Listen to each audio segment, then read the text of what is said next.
All righty, we'll call the committee of the whole. Great, thank you. Meeting to order. It's February 14th. Happy Valentine's Day, everybody. Thank you for coming on your Valentine's Day.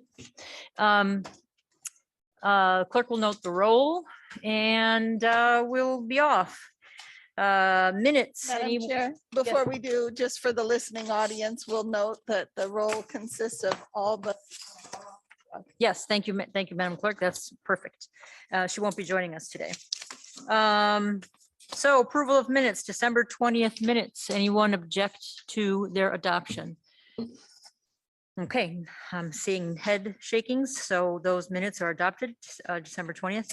And we'll go to our first topic, hazard mapping update, the Glory Hall grant. Mr. Manager.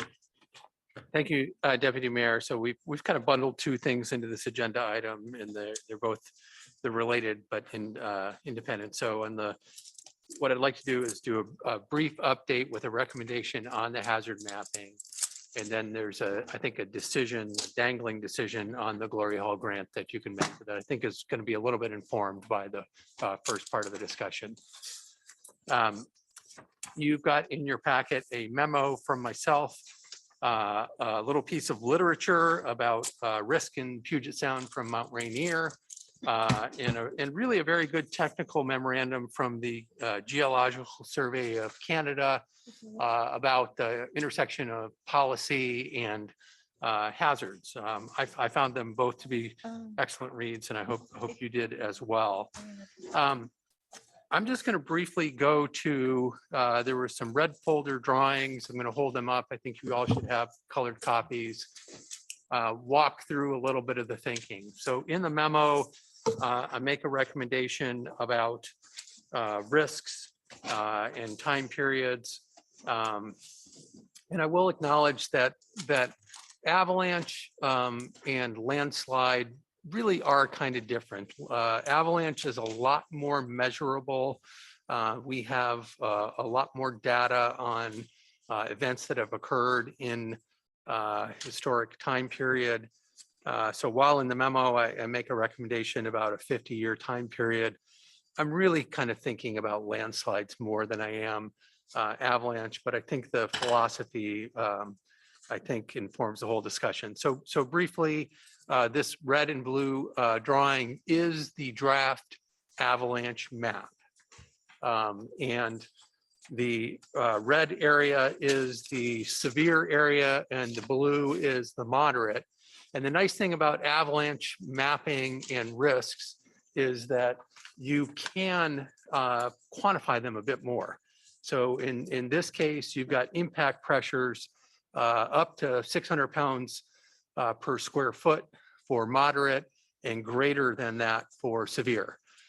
So we have real data and information from events in Juneau and other communities on avalanches where you can make a more quantifiable effort. So just want to point out that in some ways, from a policy standpoint, avalanches are easier than landslides to work on public policy. Flipping to the next one, this is the color-coded downtown map. For your orientation, the blue 7-sided building is our home away from home here, City Hall. Getting a quizzical look there, the one that looks like this. And this would be City Hall. Okay, I'm getting head nods. Okay, for orientation's sake. So in the landslide regime, if you go to the next page, you've got a low, moderate, high, and severe category. So if we flip back to that first page that shows the City Hall, you'll see that here we are in a moderate zone, whatever that means. And then you'll also see that the orange color, which is high, this long snaky ribbon by the draft maps, that's Telephone Hill. Okay, so I think what happened with the geologists, and they looked at slopes and steepness, and they made an assessment. And I generally think that that kind of thing belongs in kind of a building permit type activity. You've got a steep slope, you've got to figure out how to deal with that, as opposed to identifying that kind of thing in a special hazard area. So I think that's one piece that I want to point out. And then as you're looking kind of at the yellow here, you're probably thinking moderate, like how could a landslide be City Hall all the way over to the Seadrome building and be moderate? And that's a little bit of a head scratcher. But in the memo, I talk about the difficulty of distilling hazard areas necessarily down into a discrete number of categories. And I think what we have in the severe example is we have two really different kinds of events. We have the high frequency, relatively low hazard events, which I've called, say, the gully washer events, and the low frequency catastrophic events, which are sort of like what happens if the whole mountain collapses. Two very different kinds of hazard events. So on this map, it will be the one after the legend. Oh, it's up there. Okay, good. Very good. Thank you. So on this map, the blue oval on the side of Mount Roberts, there are dozens, if not more, of these steep gullies that periodically accumulate debris and then release. And when they release, we're talking a dump truck or two dump trucks or some relatively manageable amount of debris material and a rainfall event that's usually gone awry and caused some problems, as opposed to a catastrophic type event. That red event, I think, pretty well understood. Everybody that lives and owns property and the influence of those gullies, pretty well aware of that. And if we go to the next slide, at the bottom of that, a very different kind of event. And so if you look at the bottom of that gully and you have a big fan, okay, so what that envisions is that wasn't just the gully cleaning itself out, that was some type of bedrock failure. The side of Mount Roberts generally shallow to bedrock, and that is a much more massive event. So that's your very low frequency, high damage type event. Two really different kinds of things. So in the memo, I sort of identify that in downtown, I mean, a couple things. We want to update the hazard maps because we know they're outdated and they've been hard to work with for property owners and they've been hard to work with for the planning department and the planning commission. And so it's worth updating them. And we have newer technology and that makes sense. And we want to do two things with the results of those studies. We want to inform the public about risk. And we also want to make land use policy decisions about restricting development and or requiring higher degrees of engineering to protect against those kinds of events. So complicated topic, but I think most people really want to know, as I say in the letter, how do we responsibly live and redevelop and develop downtown? This is where we are. And not to be cavalier about hazards, but everybody's got hazards. There are many kinds of hazards the world over. We don't just have steep slopes in downtown across the channel. We've got steep slopes on much of Douglas Island, Lemon Creek. We've got steep slopes off Heinzelman Ridge. And so we're trying to calibrate, I think, in the thinking here, what do we need to specially identify and manage in the downtown area as opposed to what are more global communication issues? A little bit long-winded, but what I am suggesting, bottom of packet page 18, that you accept the recommendation that we address the risks that are predicted to occur in understandable timelines, 50 years or so, as opposed to geological timelines. If anybody made it into the Canadian Geological Survey paper, they have lots of really great graphs and categories, and you'll see probability and quantitative or qualitative descriptors, and you see things like something that is possible, expected to occur every 100 to 1,000 years. And my premise is, if something is possible in the 100 to 1,000 year timeline, it's probably beyond the level that we want to restrict activity. It's pretty fuzzy, possible 100 to 1,000 years. So that is the recommendation I have. Bottom of packet, page 18. If the assembly is good with that, we'll feed that to CDD and Planning Commission. The last time you touched this, you accepted the Planning Commission's recommendation, which was don't adopt the maps now, develop code in concert. And what I'm suggesting is develop code in concert with a little bit of more philosophical sidebar. So with that, I'd be happy to answer any questions on that, or I could jump into the memo on the Glory Hall grant. Thanks, Mr. Manager. Who has questions on this for the manager? Ms. Treem, Ms. Wall, Mr. Smith. You weren't here last time, so you thank you. Go ahead. Thank you, Madam Deputy Mayor. First of all, thank you, Professor Watt, for the readings. I very much felt like I was in grad school again. How do these two questions. First question is, how do these maps inform the code development process, if they do at all?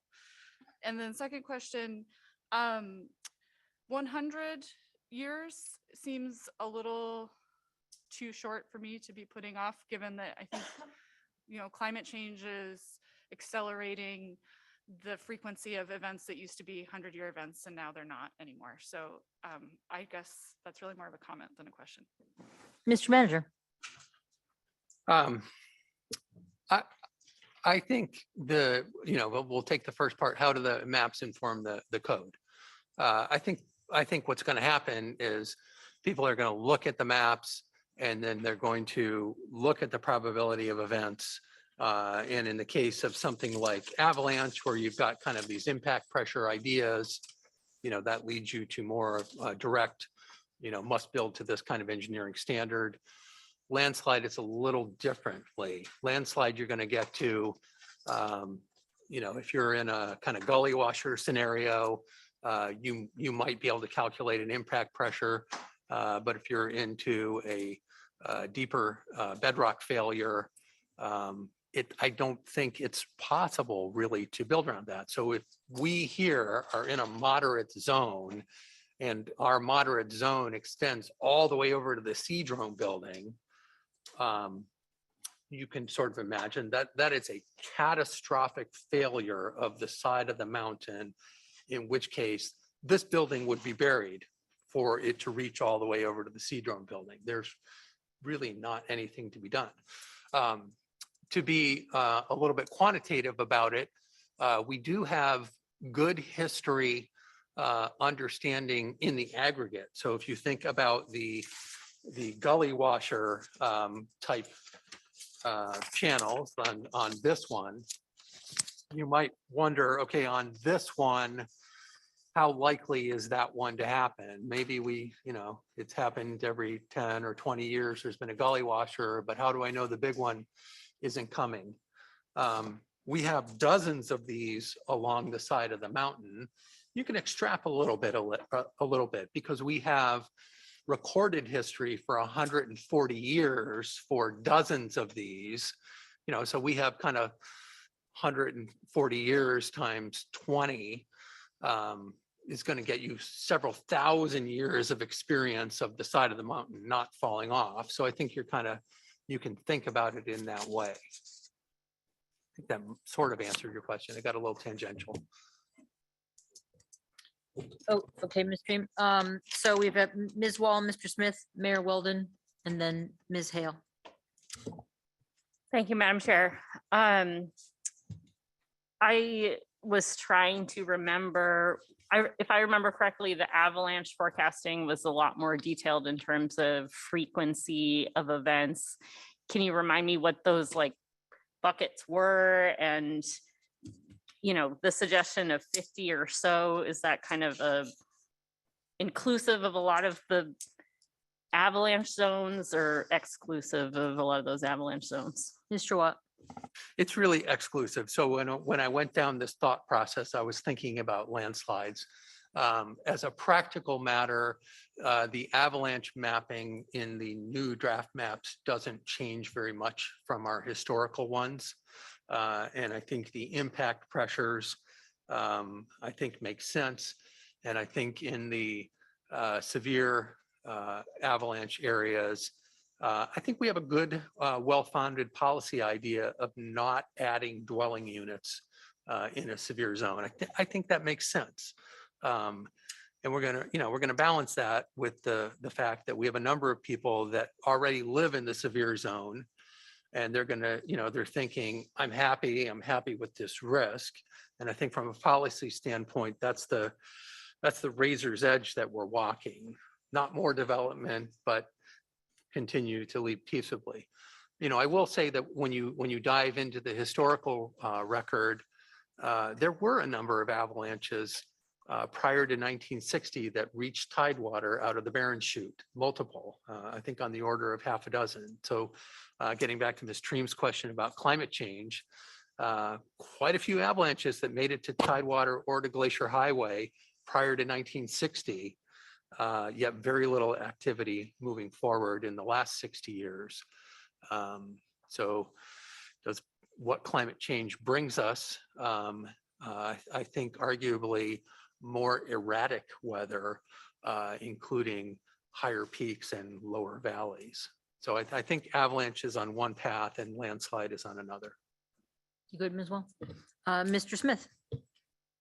Thank you, Madam Deputy Mayor.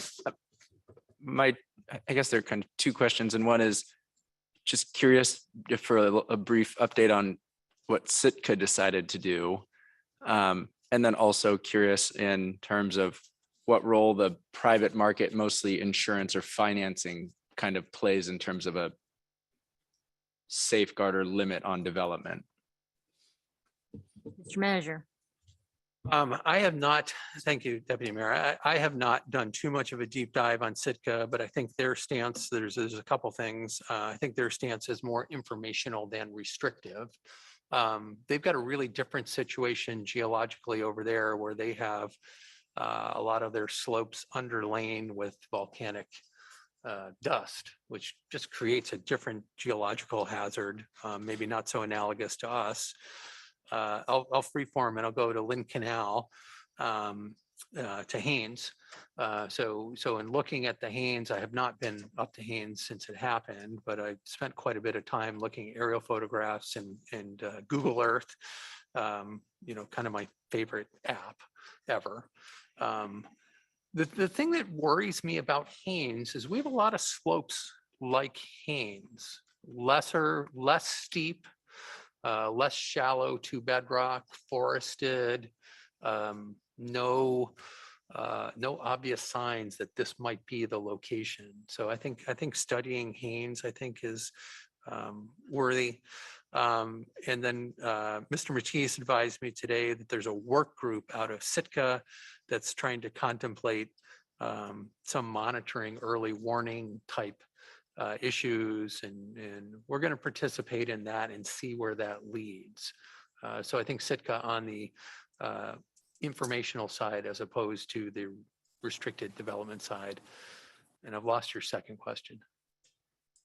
Oh, and it was just about insurance or financing, kind of slowing development or restricting development.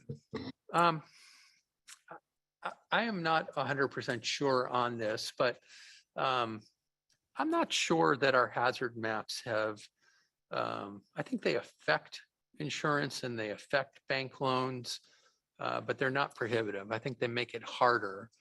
But lots of people are buying and selling homes in downtown, buying flood insurance whether or not that flood insurance is really targeted to the risk at hand. I think we want to be careful with it though. So when I look at the yellow, the moderate zone that we are in right now, the initial recommendation from CDD to the Planning Commission was don't regulate in the moderate zone. And you heard some pushback from the public of, I don't want to be on a map, even if you're not regulating me, because I don't know what banks and underwriters and insurance companies might do in the future. And I think while not an issue right now, I think that's a legitimate concern. We've made several changes to city code recently to help people with changes that banks and underwriters have made. So thinking about the non-conforming certificates. So I do think we want to be mindful of that. So again, that's another balancing act between making responsible choices and not chilling lending. Weldon. Thanks, Madam Chair, and Mr. Smith kind of segued into a little bit, kind of a comment and then a question. Thank you again, Professor Watt. I'm with Ms. Treem. I'll probably never look at Mount Rainier quite the same again. So, but it's interesting. A few organizations and approving authorities have formally adopted methods of evaluating land site hazard and risks. Most others have not. So I was surprised to read that. But my question kind of falls around the new term ALARP. And here it says that moderate and low risk typically fall in the ALARP risk zone. And then it says that you can have development in the ALARP zone. So just any more comment on what that's going to entail, or just anything yellow and lighter color or blue and green? Mr. Manager. Thank you, Mayor. Warms my heart that the mayor would read a geological survey of Canada attachment in the packet, and she's referencing the graph that looks like this. And this graph, fatalities versus probability, and the ALARP zone is the as low as reasonably practicable. So conceptually, you might permit low density development in a hazard zone because if something went wrong, there would be lower fatalities, where you might not put a multi-thousand unit new city in that location. So that's the kind of idea that I think we're trying to get at, and I'm trying to get at with the 50-year recommendation. I think it's a good, for those of us that like data and graphs, I think that's a good idea, good concept. Good, Madam Mayor. Ms. Hale. Thank you, Madam Chair. Just a comment about the insurance. It's my painful experience that you actually have to have insurance for earth movement in order to be insured for earth movement. And if you don't have it, you don't get it. And they don't typically grant it in places where earth movement might happen. So you actually have to have insurance for it. So, which I didn't. Anyway,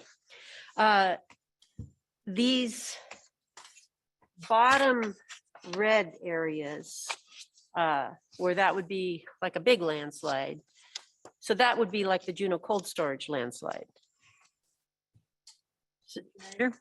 Yes, actually, I had meant to speak to that. So we do have, and Ms. Hale, Assemblymember Hale is right, like the cold storage slide. So for those of you not familiar, I believe we had two major slides in downtown Juneau, one in about 1921 and one in about 1935. The 35 slide referred to as the cold storage slide because there was mud on South Franklin Street, I think by the historical photographs, at least 10 feet deep. And there were fatalities in the 1935 slide. So I think those are cautionary notes to us. However, we as a city did two things in the early years that are the the two things that you don't do on steep slopes. Number one, people cut down all the trees for lumber and firewood. And after several decades, those trees that they cut down, those root wads probably all rotted and lost their ability to hold the side of the hill together. And number two, the mine built a railroad that side-hilled along the side of the mountain laterally, which necessarily changed drainage in order to make a nice railroad bed to get to the mill site. They dumped lots of rock over the side until they got a good purchase for the railroad. So they loaded the side of the hill with weight. Those are absolutely the two things that you would not do in a hazard area. So I think we have to be mindful that we have had those events. There were fatalities, but we have not seen that type of activity in a long time. And I think it is reasonable to attribute at least some of the cause of those slides to that human activity. Good, Ms. Hale. I am, and I appreciate your raising those issues. Thank you. Ms. Hughes Candies. Thank you, Madam Chair. I was wondering, you started to touch on it when speaking to areas where people already are. Maybe we don't allow more development in those areas. And I think the mayor said yellow or lighter, talking about as we develop regulations. Could you speak to, do you think that for new development, engineering to a certain standard as a way of reducing risk, but do you think that at any point for somebody who's in an orange or red, adding some kind of structure, or I feel like that's something that came up at the planning commission, you know, could I build a wall in my backyard? And if you could just speak to that a little. Mr. Manager. Thank you. Yes. I'm kind of racking my brain here a little bit. So if we go back to the avalanche, the snow avalanche mechanism that we now have, and we don't prohibit people to continue to live in a severe avalanche area, but we restrict the addition of dwelling units. So your question is actually a really good segue into the Glory Hall grant request. So the Glory Hall's essential proposal is. Mr. Manager. Yep. Could we not do the Glory Hall until we're done with this? Sure. If Um, to finish the whole hazard mapping. So that, the. Come back to us. we'll definitely come back to that. We'll definitely come back to that. So, but the idea of not adding units in a hazard area is different than pivoting your use.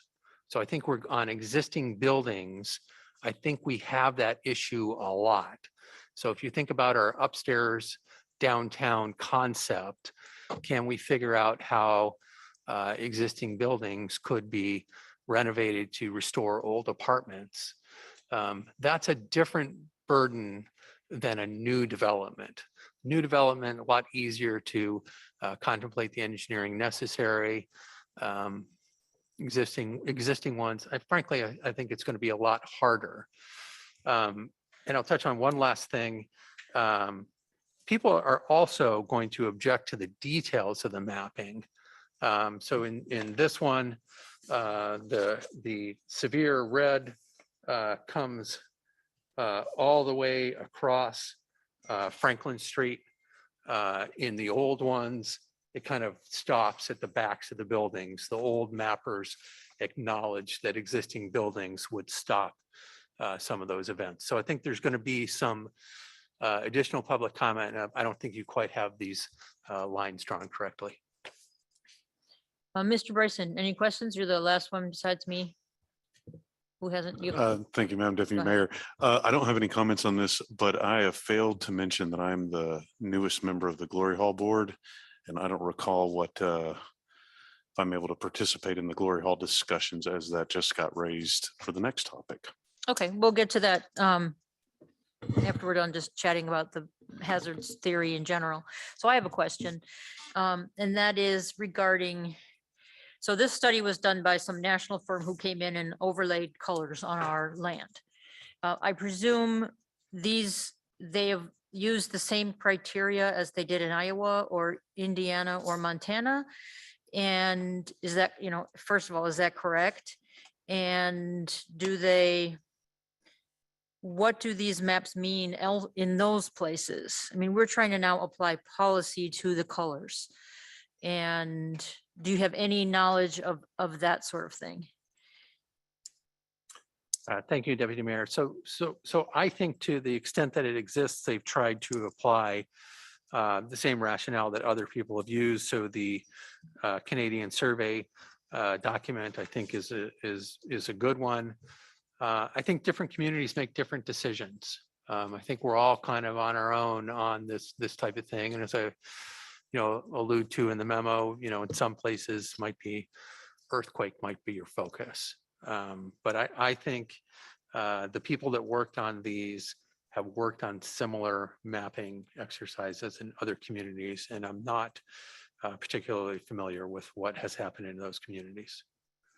And so the other thing about the current maps versus these, I just don't recall, are they the same categories, moderate, severe, low and high, or extreme, or whatever, a low, moderate, high and severe? And are they the same categories? And now these are just different colors. So for example, was the yellow that is downtown, which is moderate, was it a moderate zone before, or did it not exist? Or did we just have high? All I remember is high, something akin to high. I don't know what the word was. And then certain things you can do in that kind of zone. Do you recall, or how does the current versus this go? Thank you, Deputy Mayor. So one of the issues with the current maps is it doesn't distinguish between avalanche and landslide. And we have two categories that are severe, where we say no new stuff, and special engineering, where you've got to do some special activity to make sure whatever you build is safe. In our current regime, we also have the additional, and you can go hire an engineer who can do a more detailed study that may determine that the map lines are not actually proper. So these maps would have more categories than are existing. Okay, thank you. So it's only two, severe and special engineering. So presumably the orange and red, or some version of that, is special engineering. Is that basically correct? That's more or less Okay. A good analysis. Okay, more questions for Ms. Treem, then Mr. Smith? Thank you, Madam Deputy Mayor. I just wanted to ask whoever's phone keeps beeping to turn it off, please. Okay, Mr. Smith? Thank you, Madam Deputy Mayor. I guess I was just curious about the city's liability in terms of if something were to happen, and like, what if we had no restrictions on what could be built in certain hazard zones and something were to happen there? Could we be held liable by people injured or killed in that event? Mr. Palmer? I thought this was a good omen that my mic wasn't working, but not my lucky dime. Sorry. Mr. Smith, so your question, I think, is really challenging. And I say that because the law on landslides and avalanches is rapidly changing, and it is hyper fact specific. So let me describe some details for you. There was a massive landslide in Washington. I don't remember the actual year. It was the Oso slide, Northwest Washington. And the basic facts were there was a logging operation up on a hillside, and that hillside was above a few handful of houses. I don't know if half a dozen to a dozen plus or minus. And there was a massive landslide that went down, completely eroded, similar to what happened in Haines. And there were a number of lawsuits suing both the county and the state for various activities. And most interestingly, the court in that case found that the county was liable, not because there was any land ownership issues, but because there were some imminent signs of risk that the county took the burden to notify the public that there was some landslide risk occurring and then stopped. And so under this kind of assumption of the risk doctrine, because the county assumed some risk of notifying the public, the county in the end was partially liable for the damage and the fatalities that were caused, even though the county was not involved as a landowner, involved in the logging operation or the permitting operation. So there is some risk there. In contrast, look at what happened in Sitka. Sitka developed the area that ultimately slid and had some exposure because the Sitka was the property owner that then sold the land to the various homeowners that slid. I haven't seen anything from Haynes. I don't want to jinx anything there. So I say that just to describe that the landslide and avalanche liability issues are really complicated and really fact specific. And because we tend to be a stable financial partner in the community, there's likely going to be a target on us if something happens. And so the balancing act that we walk is trying to describe activities where we have discretion.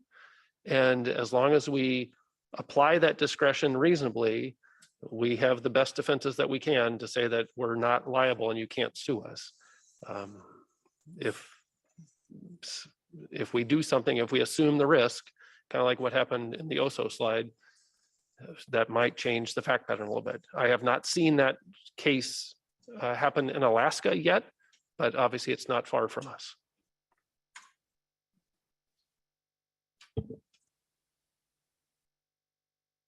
Ms. Dream.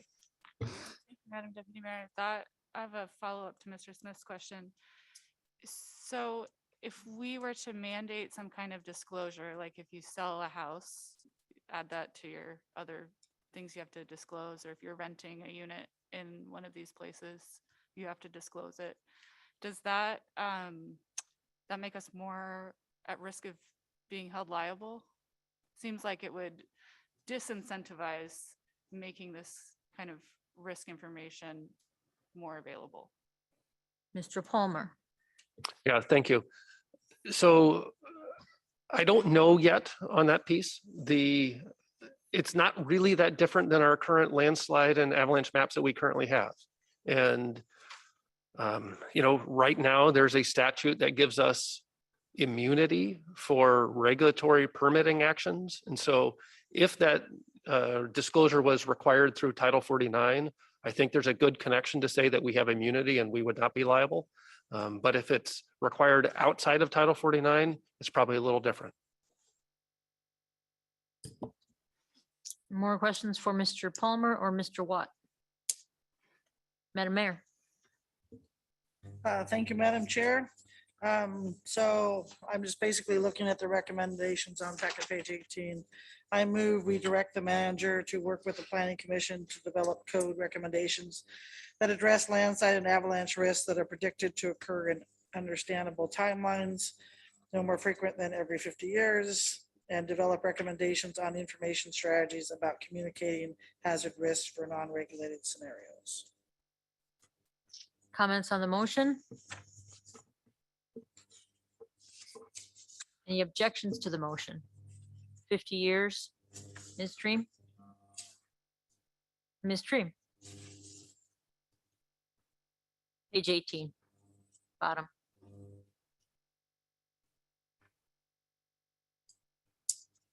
I would like to make an amendment to the mayor's motion to change that to every 100 years. No, it's the other way. Other way. I have a short recess. You bet. We'll take a short break.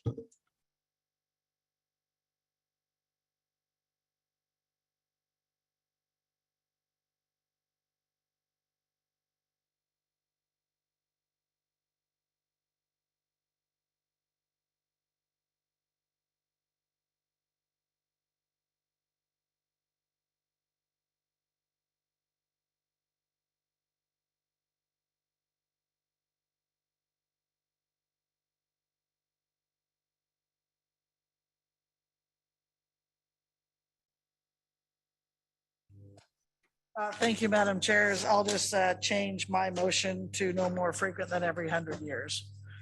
Okay, you all understand the motion? And okay, any objections? Okay, that is adopted. So the second part of this is about the Glory Hall. Mr. Manager. Mayor, there's a memo. I don't have a lot to add. This is kind of a dangling Chad from the 1220 cow. I've given you 4 options on how to make a decision here. And I guess I suggest you select one or more of them. You could select more than one of them, in fact. Okay, let's first ask about people being on the board. Are there 2? No. Mr. Bryson. So this would be the first time that I've had a discussion about the Glory Hall as a board member. So I wanted to announce a possible conflict of interest, but I am a board member of the Glory Hall, and I'm looking for a ruling for Mr. Palmer. Mr. Palmer, your opinion?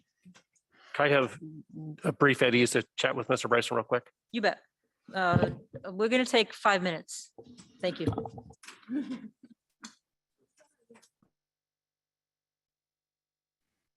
All right, we'll call the meeting back to order.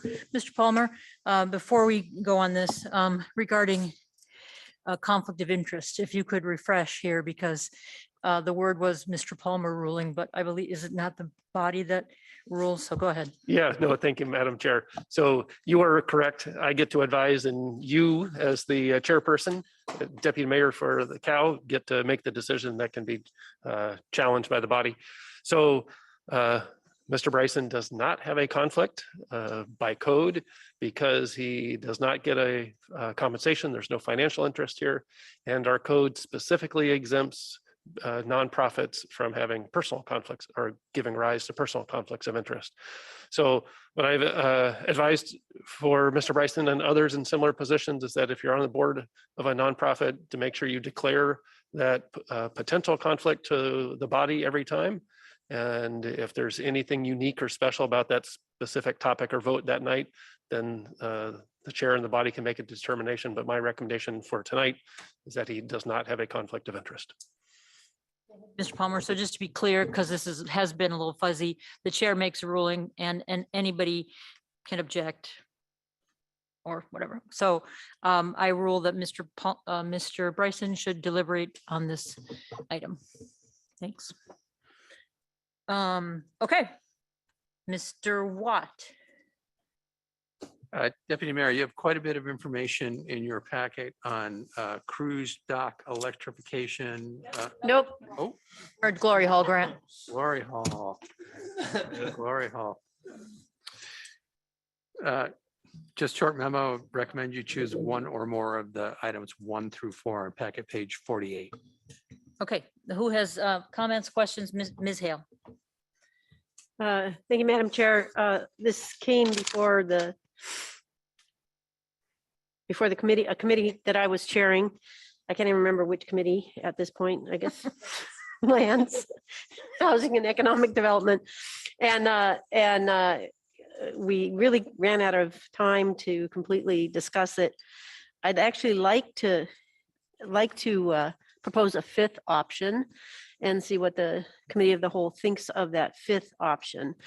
I think there was real concern at that committee that the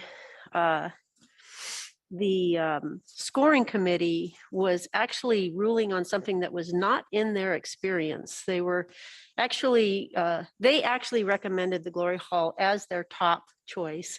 And then they got information about these new hazard maps and that Glory Hall might be in that hazard zone. And so then they took it out of consideration. And as we see in the discussion tonight, those hazard maps have not been adopted, and we're trying to figure out what to do with them. So I would recommend a 5th option, and perhaps Mr. Manager can tell us if it's possible that the scoring committee meet again and look at the Glory Hall, given this new information that we're looking at, and see if they recommend to the assembly that we appropriate the 300,000, because it's an additional amount beyond, I believe, what is available for the affordable housing. So that would be my recommendation. So is that a motion, Ms. Hale? Yes, it is. So let me, if the manager could correct this. My recollection was that there was enough money to do this, but I've totally lost my grip as far as the money part. There was an X amount of money and this would go up to X, maybe. Could you please clarify what that is? So to clarify, there was a appropriated amount of money, and the committee did not recommend the Glory Hall project because the planning director determined that a building permit couldn't be issued under today's code, which then the applicant has appealed and the planning commission will be taking up shortly. The recommendation to the assembly allocated all of the budgeted amount. And there was another project that has yet to come back because the recommendation was a collateralized loan.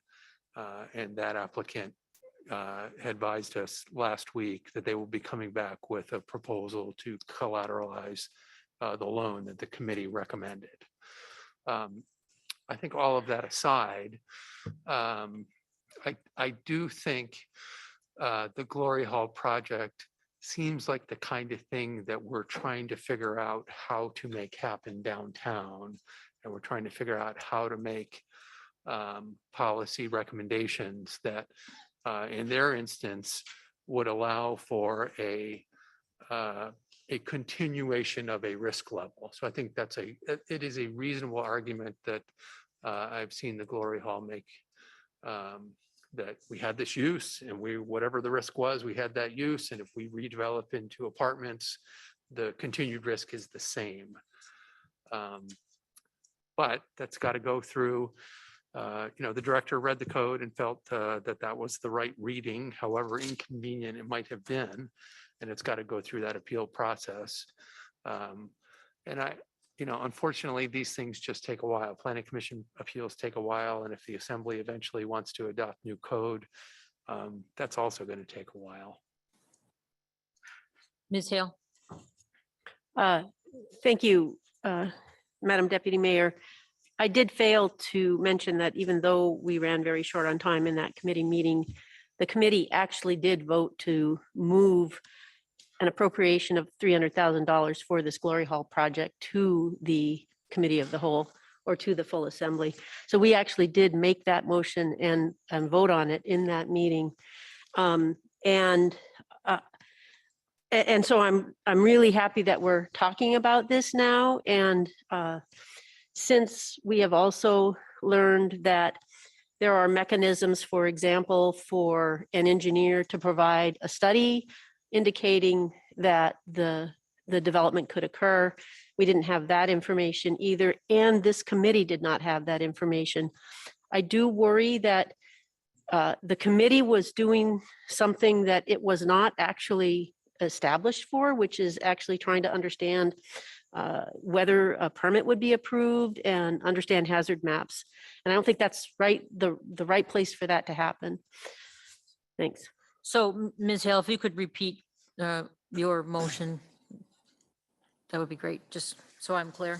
Yes, I move that the Affordable Housing Scoring Committee look at the Glory Hall request for funding again, given the new information that we have, and I may be wrong, I believe from what Mr. Manager said, it was using the current hazard maps, but given new information that we've learned, for example, that an engineer can actually make a recommendation and demonstrate why a project could happen. So I move that scoring committee review the information with that new light, and if they recommend the Glory Hall project, that it come to the assembly for funding. Okay, Ms. Hughes Candies. Thank you, Madam Deputy Mayor. I guess I'm objecting for some questions or for a mix of questions and comments. Just process wise, the fact that there's an active appeal with the planning commission, hypothetically, let's say the planning commission says, yes, the director had the correct interpretation of the code. I sort of feel, I appreciate what Ms. Hale is trying to do. I feel like we're going into a Bermuda Triangle of being tripped over by our own process. So, and I'll make the comment that I don't think the affordable housing scoring folks did anything wrong. They, in fact, had ranked it most highly and then ran into this. And I feel like that's out of their power. If the city says they can't have a building permit, I think it's appropriate for them to say, well, let's give that money to someone else. Although I understand where you're coming from, Ms. Hale, and I think I'm with you in sentiment, but I don't think that motion gets us where we want to go if where you want to go is moving this forward, because based on what Mr. Manager said and what I've seen in the Planning Commission, I think we're, for lack of a better word, I think we're entering into a triangle of red tape, but maybe I'm misinterpreting what you're saying, Mr. Manager. Okay, Mr. Bryson had his hand up. Thank you, Madam Deputy Mayor. I'm really concerned if we say no here. We have asked and begged the development community to build affordable housing downtown, and we have the most affordable housing project is this one that's in question right now or in discussion. And if we say no, how could we expect another developer to look at that building, buy that building, and develop that building? It's the lowest hanging fruit for developable housing. How can we expect another developer, if we say no to this project, how can we expect developers to look at downtown with any level of seriousness? Because we're just going to hold up the flag, sorry, it's in this zone, and we would be eliminating potential housing projects. I like Ms. Hale's motion here, because it gives another opportunity with better information to maybe produce a better result. If we say no here, we're saying no to a lot more than just the Glory Hall project. We're letting the development community know that it's going to be harder than you even thought to develop downtown if we say no to the lowest hanging fruit. Thank you for the time, Madam Chair. Mr. Smith? Thank you, Madam Chair. I guess I'm seeing it a little differently in that I mean, there's really nothing, there's nothing we can do tonight. I mean, the code is the code and the maps are the maps. I mean, really, I think it has, I mean, the next process stage is an appeal by the Planning Commission. My personal thought would be to go with option 4, and that's saying we support this project. We will provide the funding. When I've spoken with people at the Glory Hall before, that helps them with grants.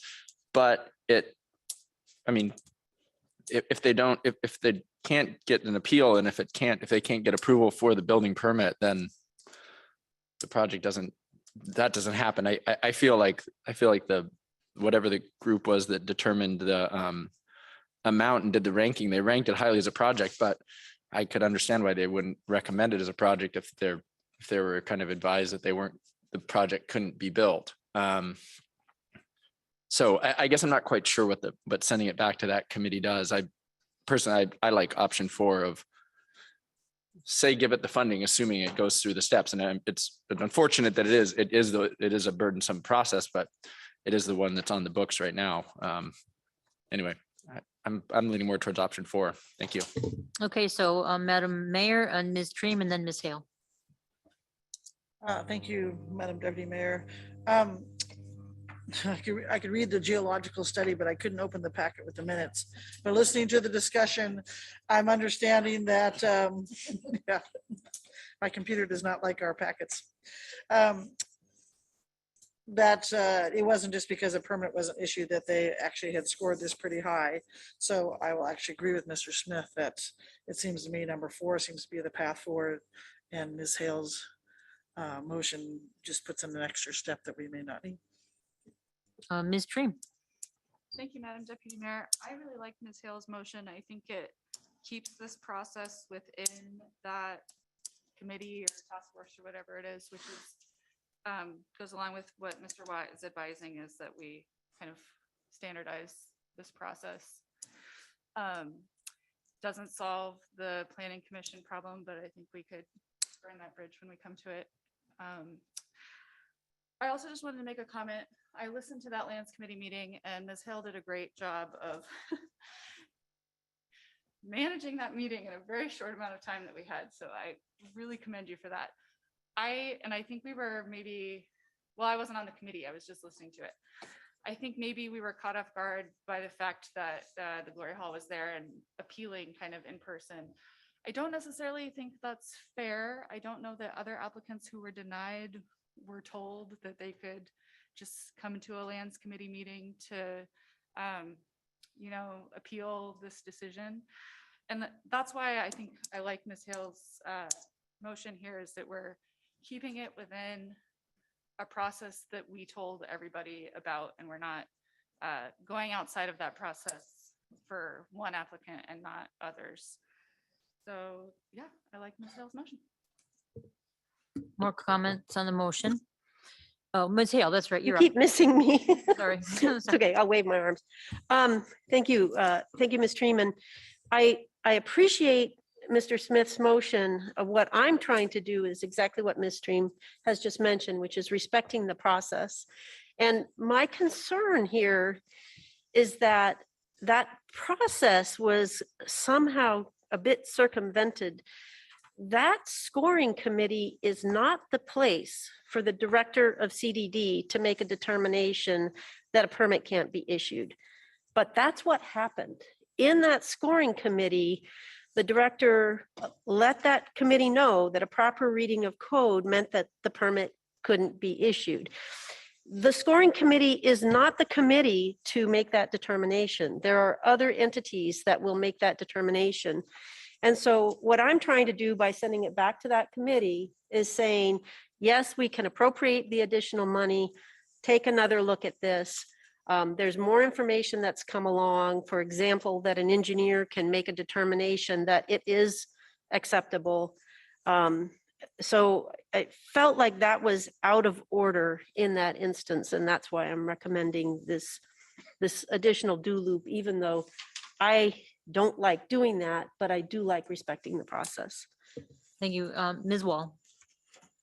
Thank you, Madam Chair. I appreciate where everyone's coming from. I think I'm with Mr. Smith on this one. I understand what Ms. Hale is trying to do, but if I was on this committee, I'd be like, well, I've got the same information I did before. I'm going to rank this project the same way I did before. And even I'm still going to have information that we don't know that this project is going to be permitted. So it just feels like an unnecessary step. Thank you. Mayor Weldon and Ms. Hughes Candies. Thank you, Madam Chair. After listening to Ms. Hale say why she was going this way, I'm removing my objection. Ms. Hughes Candies. Yep, but Ms. Hughes Candies, and then we'll get to Mr. Manager. Thank you, Madam Chair. I 100% am in spirit with respecting the process. And so that's why it's a little tricky, because I fully am with you.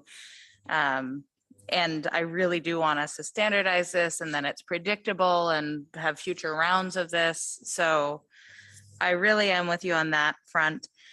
I will say, though, that I just want to point out again that this committee has just got a banker and a developer, but other than that, it is staff. So I think it makes sense for the CDD director to be part of that. I imagine Mr. Chambor was involved, and I don't think it was staff overstepping. I think it was staff with the benefit of some private sector folks helping us, make the best choice possible. But I'm gonna leave my objection just because I think, like I said, it's that gray area, and I think they're not going to give us a recommendation different than they did, which is that they do support this project.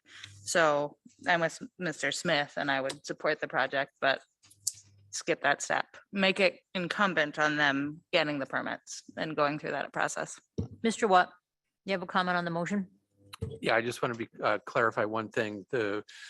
The reason that there was a director's decision is the Glory Hall was trying to get the project queued up and did a pre-application meeting, at which point the department said, oh, we have to tell you, you can't do that. So it wasn't part of the grant process. It was the Glory Hall beginning the permitting process that revealed this problem. Okay, I'll just make a comment on the motion that it's such a weird swirl of process we're in. And I'm now coming down on the committee did meet. They did like the project. I don't know what additional information they'll have, so I also prefer 4. I don't know what will happen if we send it back. They already said they scored it high. It got swirled up in a permit issue, which is separate, so. Everybody ready to vote? Okay, a roll call, please.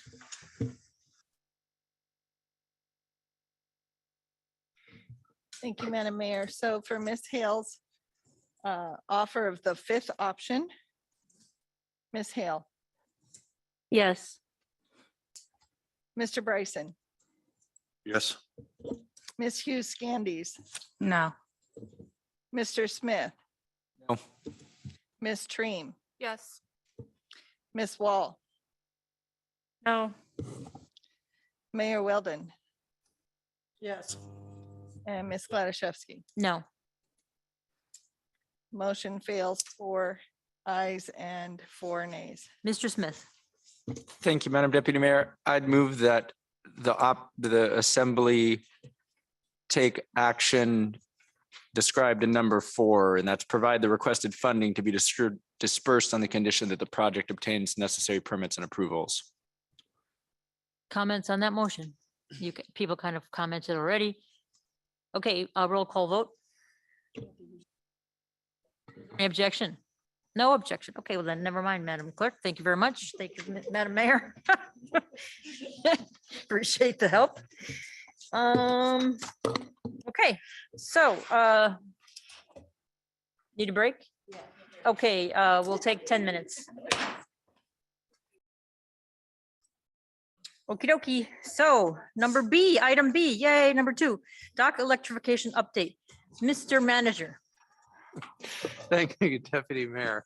You've got 2 memos in your packet, one from Port Engineer Eric Shaw and one from Tourism Manager Ms. Pierce that I had some hand in writing as well.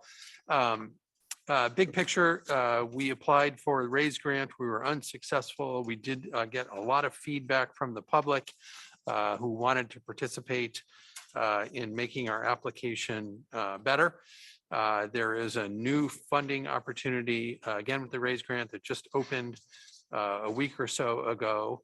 And so I've got several issues to give you an update on. I did talk with our federal lobbyist, Ms. Catchell, and ask if we could have Mr. Sherman from her office. You'll recall Mr. Sherman from the retreat, who specializes in applying for federal grants, if we could have him review our grant and make suggestions. And Ms. Catchell has agreed to let us have Mr. Sherman. I have been in some communication with the JCOS chair, and I think our goal would be to find a way to let those community advocates participate more fully. I think in this case, we've got, well, it was 90 days, but it's less than 90 days now, and we're not starting from nothing. So I think we can work together to get that input. A number of people, including staff, both CBJ Engineering and Docks and Harbors and Ms. Catchell and Mr. Sherman and members of JCOS and at least Ms. Treem participated in the debrief with the U.S. Department of Transportation And lots of people took notes on what we could do better. So I think we're definitely looking at all those things. And as is alluded to in Ms. Pierce's memo, the raise grant might, I think we have to be realistic about our chances. In the debrief with Ms. Catchell, her take home message, if you had to distill it down, is, what transportation problem are you solving? We had to do a better job answering that question. And that might be hard for as good a project as we have. The raise grant might be a difficult application. Fortunately, there's another grant program where the notice of funding opportunity, or NOFO, was issued today for the Port Infrastructure Development Program, the PIDP. And we got an assist from Senator Sullivan on this. So this is a program that funds ports across the country. And the PIDP is looking, amongst other things, to help electrify ports, traditionally cargo ports, but with some nudges from CBJ and some nudges from the cruise ship industry. Senator Sullivan was able to expand the language to make that program eligible for passenger ports. So I think there's a really good fit there. So we'll be doing 2 grant submissions.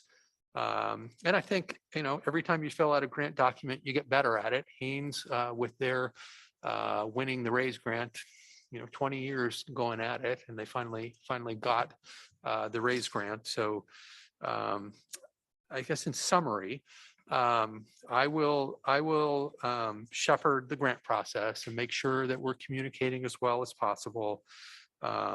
Certainly, Mr. Ukadel and I communicate a lot. There's a really good alliance between Docks and Harbors and the engineering department. They work very closely together on a lot of projects. I think we can thread that needle on those grant applications. Whether we are successful or not, I don't know. I think we're going to do our level best and really put our shoulder into it. There are a couple other issues. We have the manager's recommendation for passenger fees out for public comment. And in that, we are recommending around 2.6 million for the dock electrification project. That will come to, I believe, the Finance Committee after the public comment period has finished. The Assembly can correct me if my assumption is wrong, but my assumption is that dock electrification is a priority for the community, and that we are not on a timeline where we're waiting to be successful for a grant.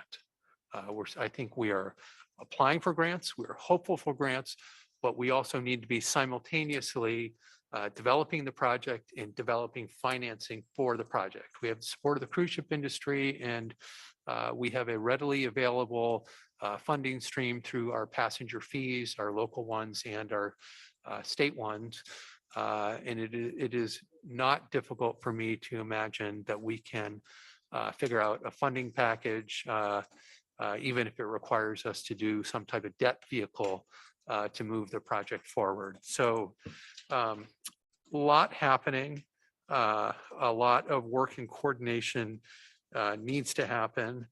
I will personally help make sure that happens. We will enlist our federal lobbyists to make sure that we're putting the best application forward possible for those 2 grant opportunities, and if others arise. And the Assembly will also get updates through the passenger fee recommendation and eventually a proposal on funding, and actually a third discussion about the actual procurement method. So we've discussed this a little bit this fall. Again, this is a project that maybe is not the best fit for traditional low bid. Number of vendors who make proprietary systems that are specialized, and we might go for a different procurement path. We've got the port director, the port engineer, the Docks and Harbors Board chair all here. And I'm sure they would all contribute to conversation as the body desires. Okay, thank you, Mr. Manager. So to summarize your summary, the next steps are the applying for the 2 grants. Good news about the port infrastructure development. And you are going to coordinate all that with Docks and Harbors and with our lobbyist who has applied for a bunch of transportation grants and make them, submit them again. What questions does anyone have about that or anything in this memo, these memos? Madam Mayor has a highlighted version of the memo. I went a little nuts with my yellow pen, I have to say. First of all, thank you to the senator. That's great. And also thank you to Mr. Shaw and Ms. Pierce for their memos. They're very nice and easy to read. You guys are doing great. So I liked a lot what Mr. Watts said. I'd like to see him be the shepherd. He went from professor to the shepherd in the span of a meeting and report back to Public Works Committee. So I'll throw Mr. Bryson under the bus if the assembly involvement is necessary. I agree with spending the passenger fees and remind the public that they're up for recommendations right now. So please comment on that if you would so like. And then since Docks and Harbors is so well represented, I'd like to see Docks and Harbors present a financing proposal to come back to the Finance Committee on dock electrification. And those are just my thoughts. And if any of those need to be motions, although it just seems to be an update rather than a move for action, I would be happy to make those. Okay, thank you, Madam Mayor. Any comments, questions? Ms. Hill, Ms. Hughes Candies then. Thank you, Madam Deputy Mayor. I'm reading the memo. It's on packet page 51, the conclusion about the study and the intent to review, catalog, and categorize the comments and identify those comments which can be addressed within the study through corrections or additions. And then I think finalize the study with a comment matrix. I am concerned that that study did not do what the assembly asked it to. And I'd really like to see a draft again with it called out very clearly what our request was so that we can, before it's finalized, that we can actually review that draft and make sure it actually was producing what we were asking for. So I would like to see a draft before it's finalized. Okay. You can make a motion later anybody can make a motion. Ms. Hughes Candies. Thank you. Thank you, Madam Chair. I just had a question. I wasn't able to attend the debrief with DOT. And I heard from a lot of folks who did, and it sounds like it was a lot of good information of ways we could improve applications in the future. And I was just looking for a clarification because I heard today that perhaps the city had submitted multiple applications for the race grant, or is that crazy? Okay, not. Thanks. Would have been news to me. For the record, Mr. Watt is shaking his head no. Yeah. Who's, Mr. Yucatel has a comment.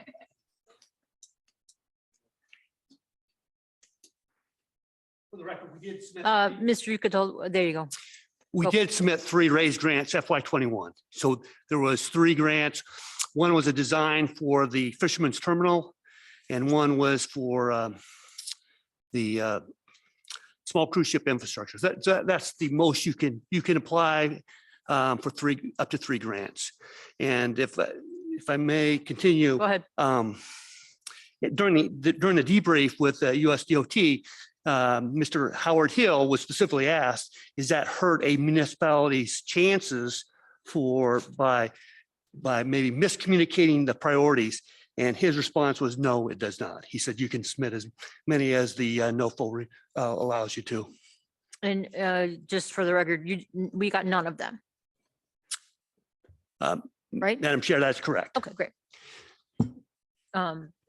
Did you have something, Mr. Watt? No. Okay. Ms. Treem. Thank you, Madam Deputy Mayor. Oh, go ahead. I didn't know we submitted 3. Was the debrief specifically for dock electrification? Okay, I'm seeing nods to the affirmative. Okay. Ms. Treem. Thank you. I didn't notice. I thought the debrief was really, really helpful. Mr. Hill gave a lot of really specific advice for the application that I think people who are attending that meeting could easily use that information to improve the grant application.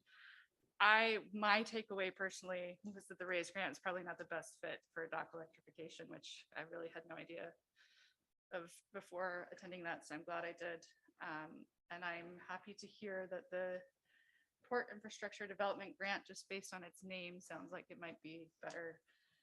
We don't need to give you any specific, we don't need to take action to tell you to apply for that, right? Mr. Yukatel, well, do you intend to submit the other two again in this cycle? The same, because you submitted 3 and now you,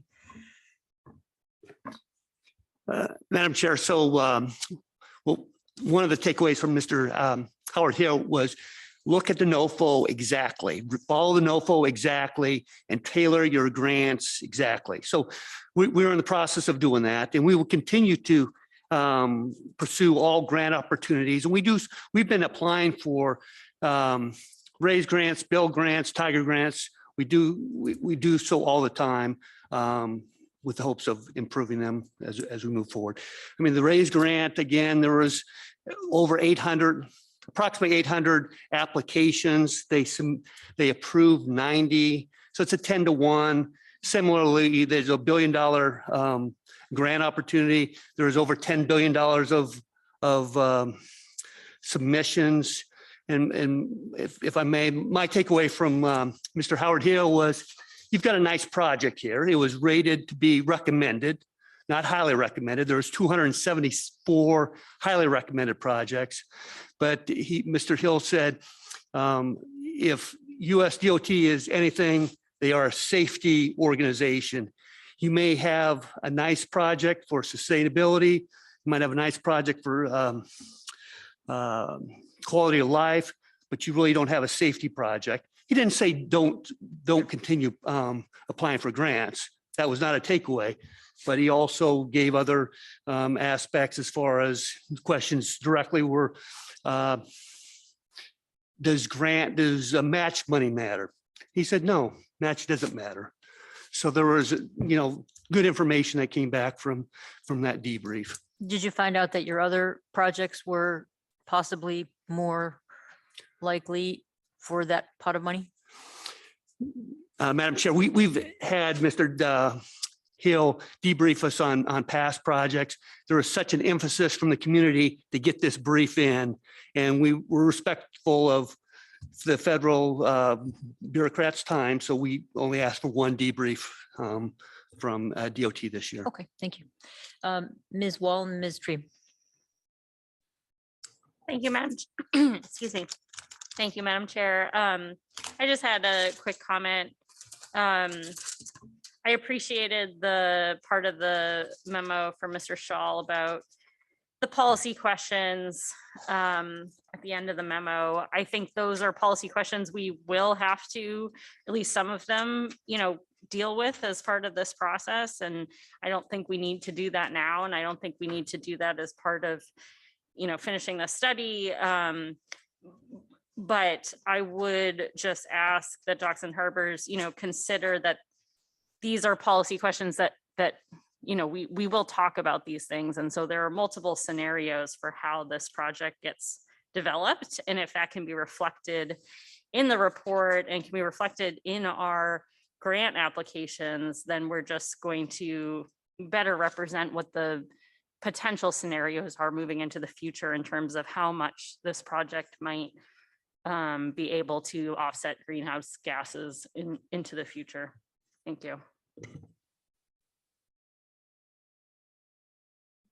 Ms. Tree. Thank you, Madam Deputy Mayor. Just one more comment about that debrief session. From my reading between the lines, it sounds like the administration changed also the kind of priorities that they're looking for, and the environmental impacts are more important than maybe they have been. I totally understand the fact that we don't want a board of volunteers to be driving the multi-million-dollar grant process, and we need to keep that within the manager's office and Docks and Harbors. But we do have a very committed and enthusiastic group of really exceptional people who I think could really help on that part, given that JCOS is kind of specifically exists to talk about those environmental issues. So I hope there's room for them to be involved as much as is appropriate. They definitely want to be. I'm also the JCOS liaison. In the last meeting, they spent basically the whole meeting talking about this debrief session and their desire to be part of this process moving forward. More questions or Mr. Smith? Thank you, Madam Deputy Mayor. Just a slight, sorry if I've missed this, it was already discussed. A slight question on the report. Do the findings of the report, does that affect how viable our grant applications are? So who wants to take that one? Mr. Yucatel? Or someone at the debrief, I imagine.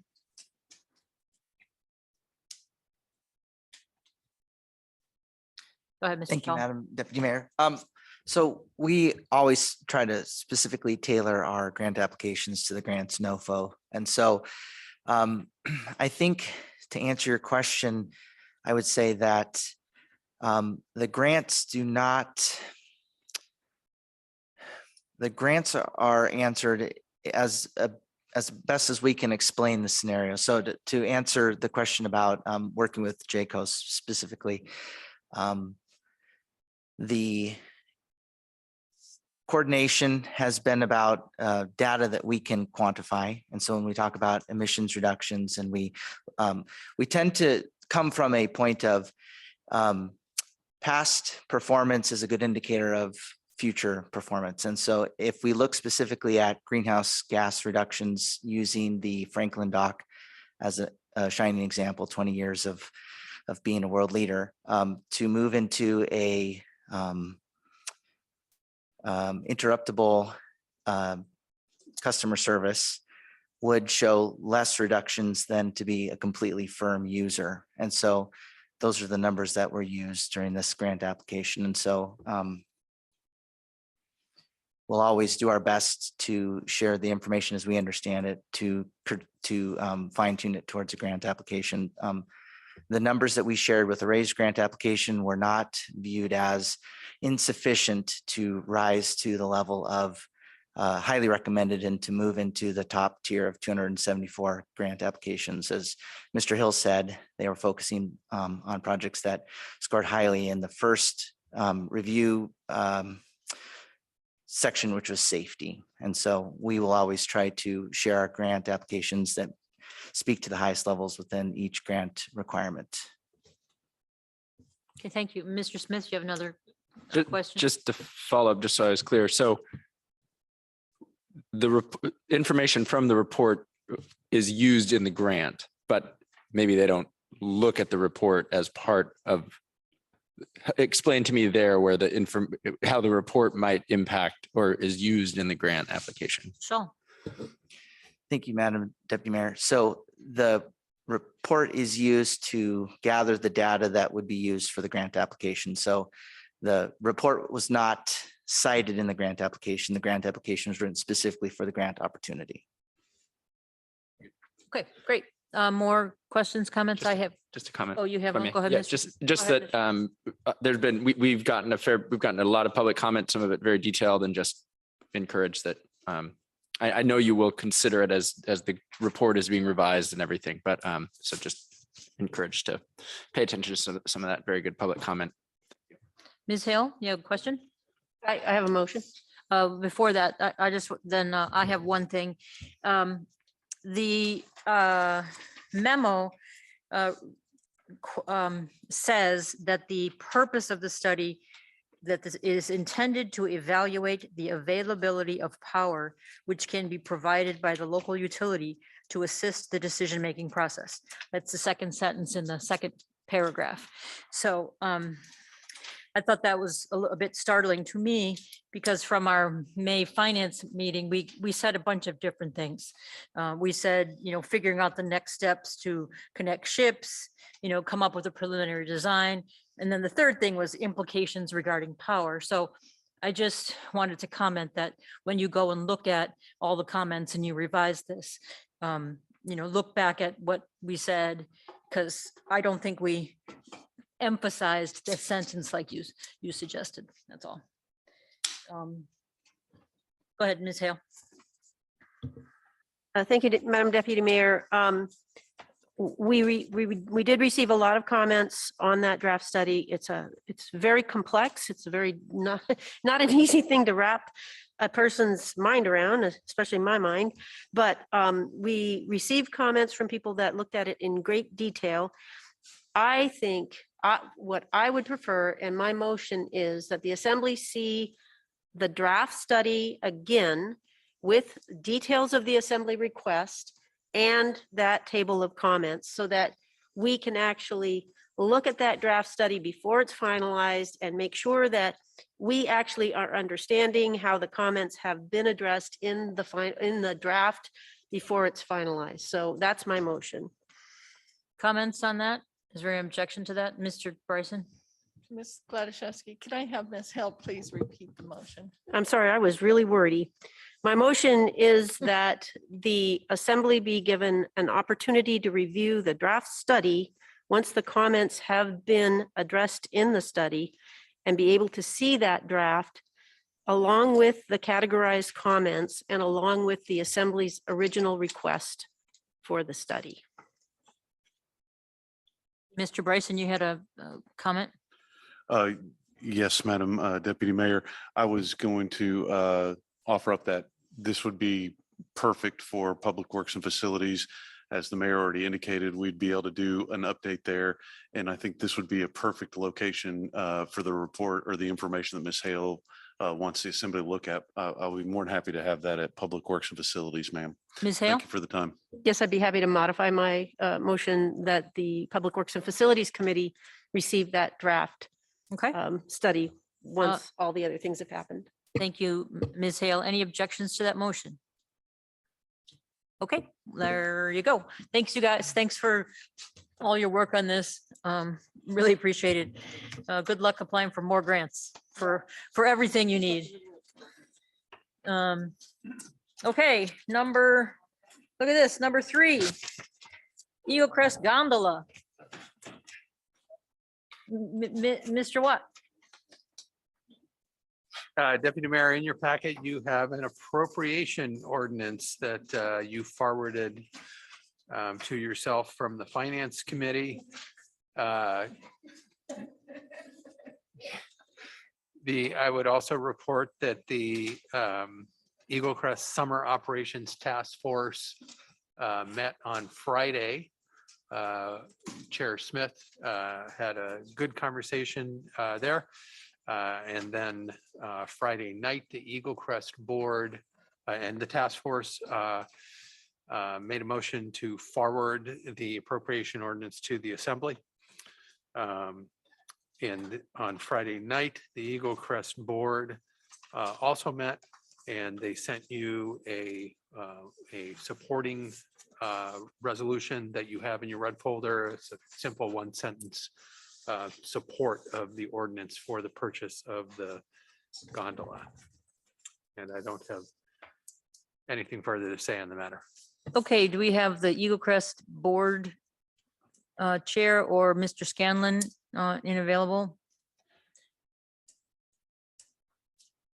Bring them on Yes, over. Madam Mayor, Deputy Mayor, I'm bringing over Mr. Hannah, hopefully, and Not Mr. Hannah's, Oh, Mr. sorry, Be sorry. Mr. Satry and Mr. Scanlon.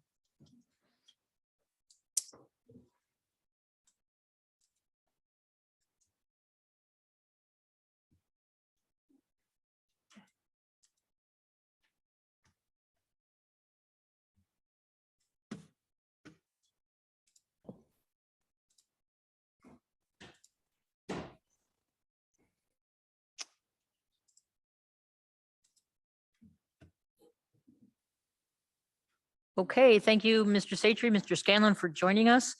Mr. Scanlon, did you have a presentation? I can't remember. Thank you, Madam Chair. I do have a very condensed couple slides that I could go through if it's the will of the body. As you know, I love to speak on this topic, but would be honored to keep things brief and run through a couple slides if that's the will. Stand by, Mr. Scanlon. Mr. Satry, would you tell us what happened at the board? And I mean, we see the one sentence, but could you characterize that for us? Thanks. Yes, thank you very much, Madam Deputy Mayor. Appreciate the opportunity to join in the committee of the whole tonight. Appreciate the Assembly's work on this item.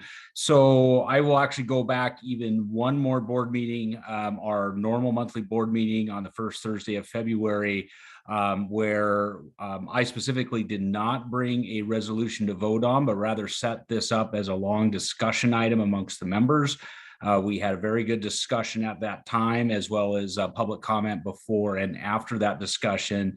And in general, you know, the board has been working very hard over the past few years to look at ways to you know, get to it at the bare minimum revenue neutral at Eagle Crest. And to do that, to be able to fund our infrastructure going forward, you know, we need summer activities and we need some sort of covered, you know, conveyance system, lift, gondola in the summer to do that.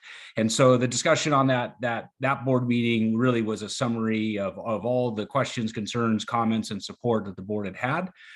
We then brought the ordinance to the summer task force, because that's the venue that's been designated for any you know, conversations with the Assembly and the board.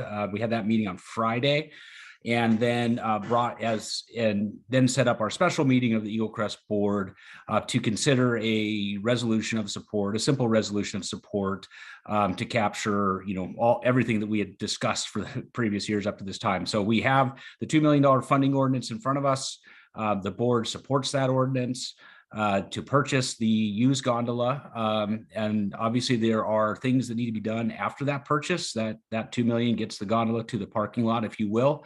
And Dave has certainly created many different options going forward, from simple installations to you know, phased in summer operations as we go forward, but ultimately utilizing this lift to not only enhance our winter operations and infrastructure, but also to provide a platform, you know, as the board and the Assembly decide is appropriate for implementing any future summer operations Eagle Crest. And so we can pick from that menu of items that Dave has worked out, you know, once the gondola is purchased, to figure out what the next steps of funding and installation are. And that, you know, ultimately everything starts with picking the conveyance, and that's what we're trying to do here. And then we can narrow down the rest of it. So I think, unless there's any questions, that's a synopsis of how we got to where we are at today.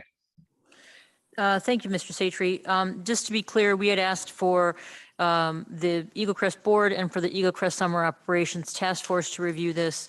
I want to clarify that the task force did meet, but I don't believe that the motion was to support it. It was just to move it to the COW. Is that correct? Or, as the task force chair, want to characterize what happened there?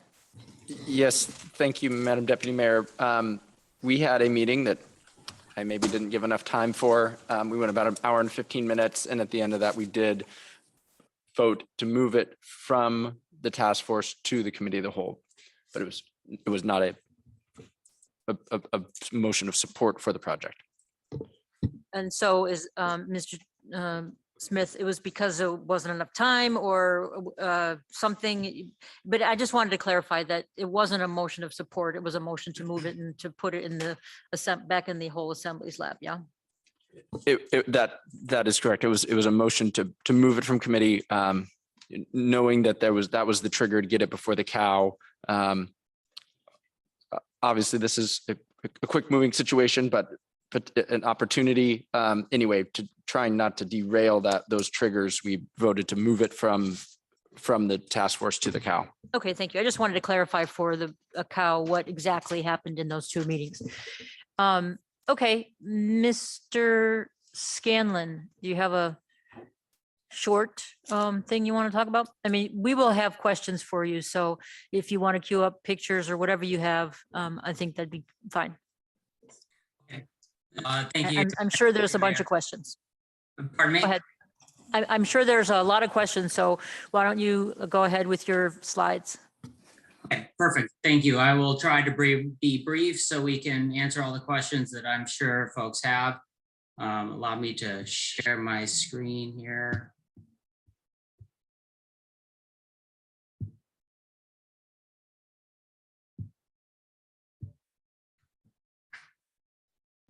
Okay, great. I wanted to just reflect back on, first off, can you all see my screen okay? Yep, you look great. Looks great. Okay, great. So just wanted to reflect back on why we're having this conversation, as Mr. Satry alluded to. As you all know, we've been working on ways to, as Mr. Satry said, make ourselves revenue neutral and make sure we have a really vital, sustainable, healthy ski area going forward. And the two big things that we're most concerned about our future is our ability to fund the repair and replacement of our existing aging infrastructure, from our older buildings to our older lifts, and knowing that there's some large capital dollars that'll need to be spent in the next 10 years. And really importantly, supporting our competitive wages for recruitment and retention of staff. Thankfully, we've been able to make one small correction to the pay scale, but we've got some more room to go. We also want to continue the steady growth of our winter visitation to balance out our tourism industry, support our local businesses during the winter time, and create more opportunity for independent operators to have some winter tourism. We also want to protect against our winter operations against the impacts of climate change. As we know, the weather has been very erratic, and that has a big impact year to year in the past on our revenue generation. Thankfully, our investments in snowmaking, thank you to the Assembly, and lately from some additional community support, we've made some big strides to protect our ability to open the ski area with a really great snowmaking system now. We really want to also engage more non-skiing and snowboarding Juneau residents in activities at Eagle Crest.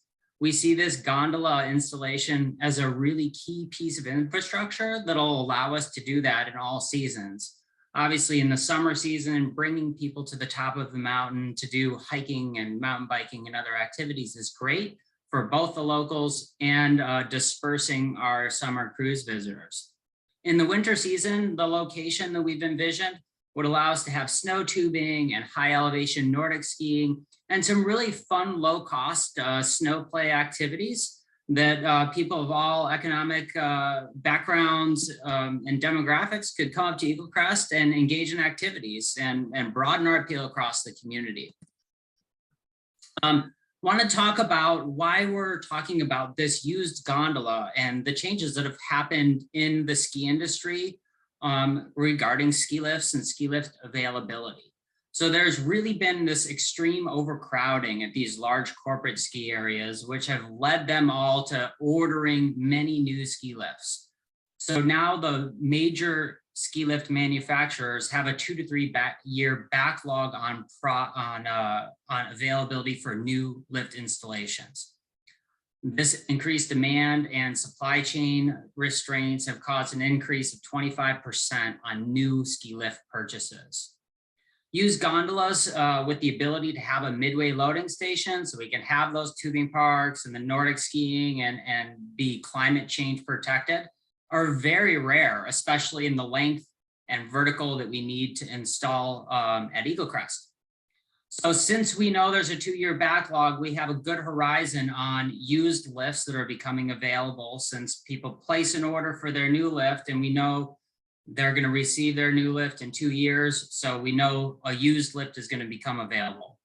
So we don't see any other used gondolas coming on the market now for at least the next 2 years. Possibly 3 years out, there's a gondola, but with no mid station. So that makes this particular opportunity that much more compelling. We did get an analysis from our ski resort master planning firm, the SE Group, that arrived in your emails today. I know many of you may not have had an opportunity to read it. They are the leading ski resort planning firm in North America. They gave some great context talking about this particular lift and their opinion of this being a good investment for Juneau. This here, quick picture of the gondola. These are, it's a wintertime or summertime ski lift, an enclosed cabin, as Mr. Satry mentioned. You can fit 15 passengers in each cabin. It'll provide an hourly capacity of 600 passengers per hour.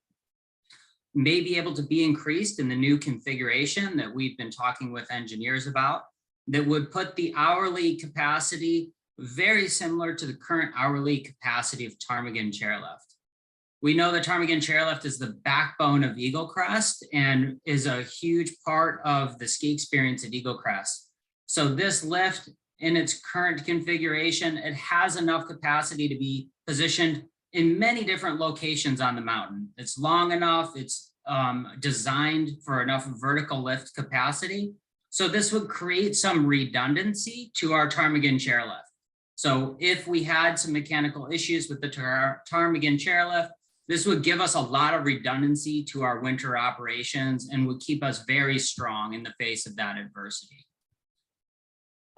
Process moving forward, if we were able to secure the purchase of this lift, it would really give us clarity on the additional money we would need to get the lift installed and to build out other recreational experiences around the lift infrastructure, and opening up opportunity for private tour operators to expand their businesses and develop new tour products using this lift as a backbone. So this would be a really core piece of summer and winter operations, but would allow us to expand out and create more opportunity for the private sector. So we'd continue working with the Eagle Crest board to refine the alignment options using input from our engineers, getting geotechnical data, and continuing to work with the Eagle Crest Summer Operations Task Force to evaluate desires to use this as a summer lift, which we know that's where the financial strength is, and selecting funding options to support that financial plan. Ideally completing these tasks by around July 1st and contemplating different funding mechanisms, which might be a 1% sales tax initiative, potentially a central treasury loan. A list of the capital costs here. I stripped this down and removed any summit lodge, any talk of a mountain coaster. This is the purchase and installation of the lift. Our ski resort master planning firm suggested that we bring up our contingency funds to allow for extra unforeseen things during installation. So I accommodated that here, which has the purchase price for $2 million, as you can see, allows us to purchase the gondola, allows us to transport it here into the parking lot, allows us to do some initial engineering and ground survey and some of the geotechnical analysis, so we can really refine those construction costs. And that was coming from some recommendations from contractors that just finished the installation of the gondola in Hoona. So having that geotechnical engineering work will really let us know and refine down those installation costs. Last screenshot here, kind of our base case analysis for visitation. What we have here is showing that a capture rate of our summer visitors of a 3% capture rate, baseline operations, doing just the lift rides to the top of the mountain without other activities added on that could actually boost revenue and add us an additional return. In the base case here, at 1 million visitors, at a 3% capture rate, $45 generated, still with our GF support for Eagle Crest at 875 is kind of the break-even case. We know we're likely to get a lot more than 1 million visitors. So at 1.35 visitors, our visitation that we had prior to the pandemic, again at a 3% capture rate, we're just about eliminating the general fund needs for Eagle Crest with a net income of $721,000. Basically almost gets us to that net neutral position that we've talked about. Then if we grew cruise visitation to 1.5 million visitors, now we've eliminated general fund support needs, we're neutral, and we're generating net profit. If we're able to build the other summer activities around it and add on other components through different funding mechanisms, then the average visitor spending goes up, the percent capture rate goes up, and the financials become even stronger. Mr. Scanlon, just while you're on this, let me just clarify. So you're assuming for this model, 3%, and the amount that comes to Eagle Crest is how many dollars? It's $45. $45. Okay, thank you. That's correct. And so this is our baseline financial model scenario. That's the kind of the nuts and bolts that I wanted to cover. I can stop sharing my screen if you wish, or I can leave this up for future reference. Stand by, Mr. Scanlon. We have a question on this from Ms. Hale. So I'm just trying to understand. I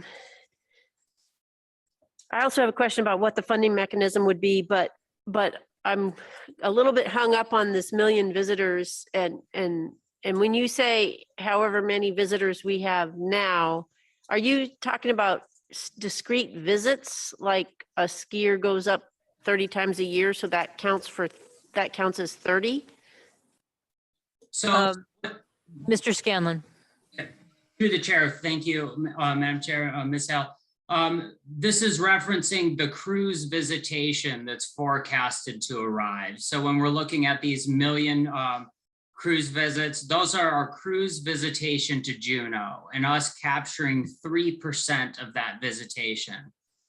Some of the backbone we used for those numbers in the previous exit visitor surveys from McDowell Group back, I believe in 2017, they determined that 15% of our cruise visitors did tram rides, 15% did nature hikes and walks, 1% did zip line, 1% did bike tours. So that gives us a total of 32% of the total visitation that's already doing the activities that we could also offer here at Eagle Crest. So we feel that these numbers are very conservative, saying we're only going to capture 3%, knowing that 32% of those people are already doing the activities that we would also be able to offer. Okay, so just to be clear, 3% is 30,000. You're assuming 30,000 people come up to Eagle Crest to ride the gondola, and they're charged some amount of money, but you get 45 of that.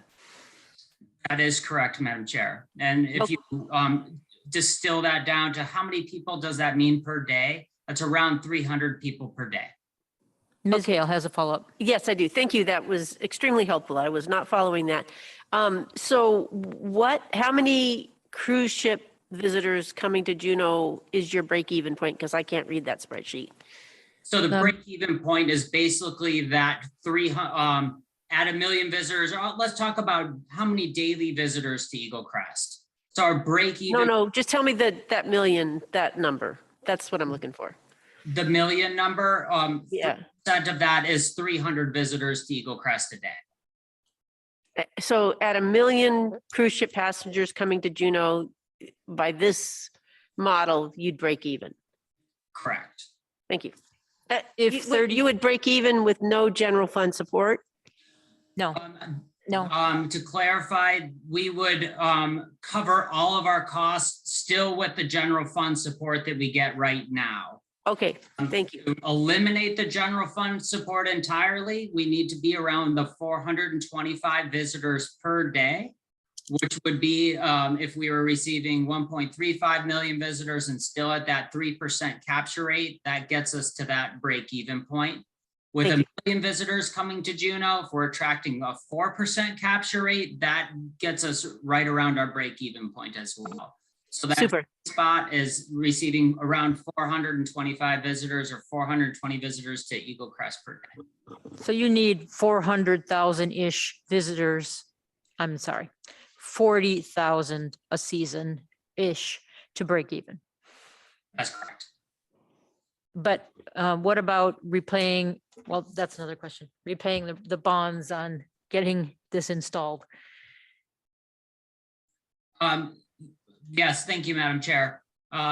If we carry that general fund support during our bond repayment issuance and build out our extra activities, we can model that we think we could pay down that debt with a 5-year term. Okay, more questions on anything on this, or wanted to stop sharing your screen? We can't see your, stop sharing your screen, Mr. Scanlon, because I don't know if anyone could read that. Ms. Treem and then Mr. Bryson. Thank you, Madam Deputy Mayor. I have a lot of questions, but I'll just go one at a time. Go ahead. Obviously. So when I listened to Friday's special meeting, the board was talking about how they don't know if this would or could replace Ptarmigan.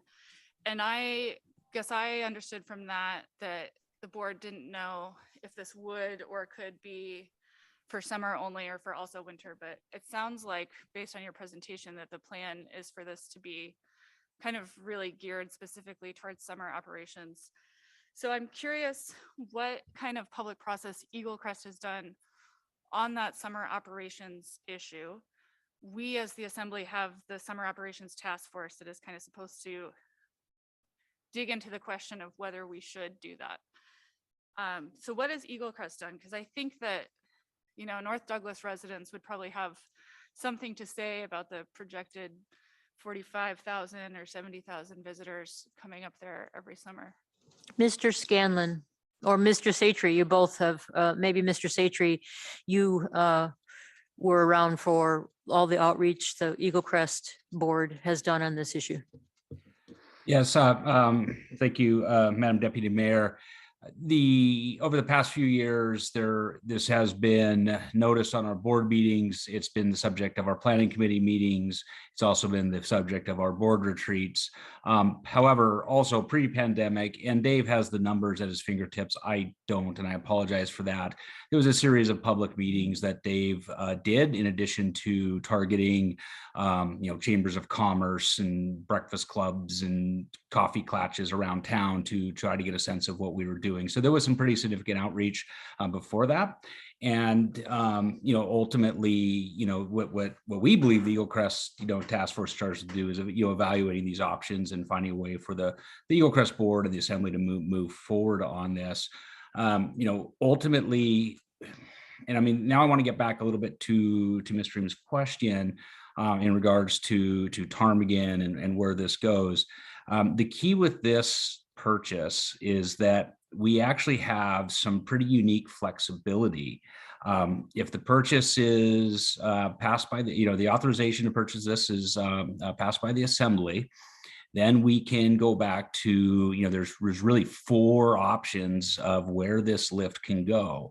One of them is a direct Ptarmigan replacement.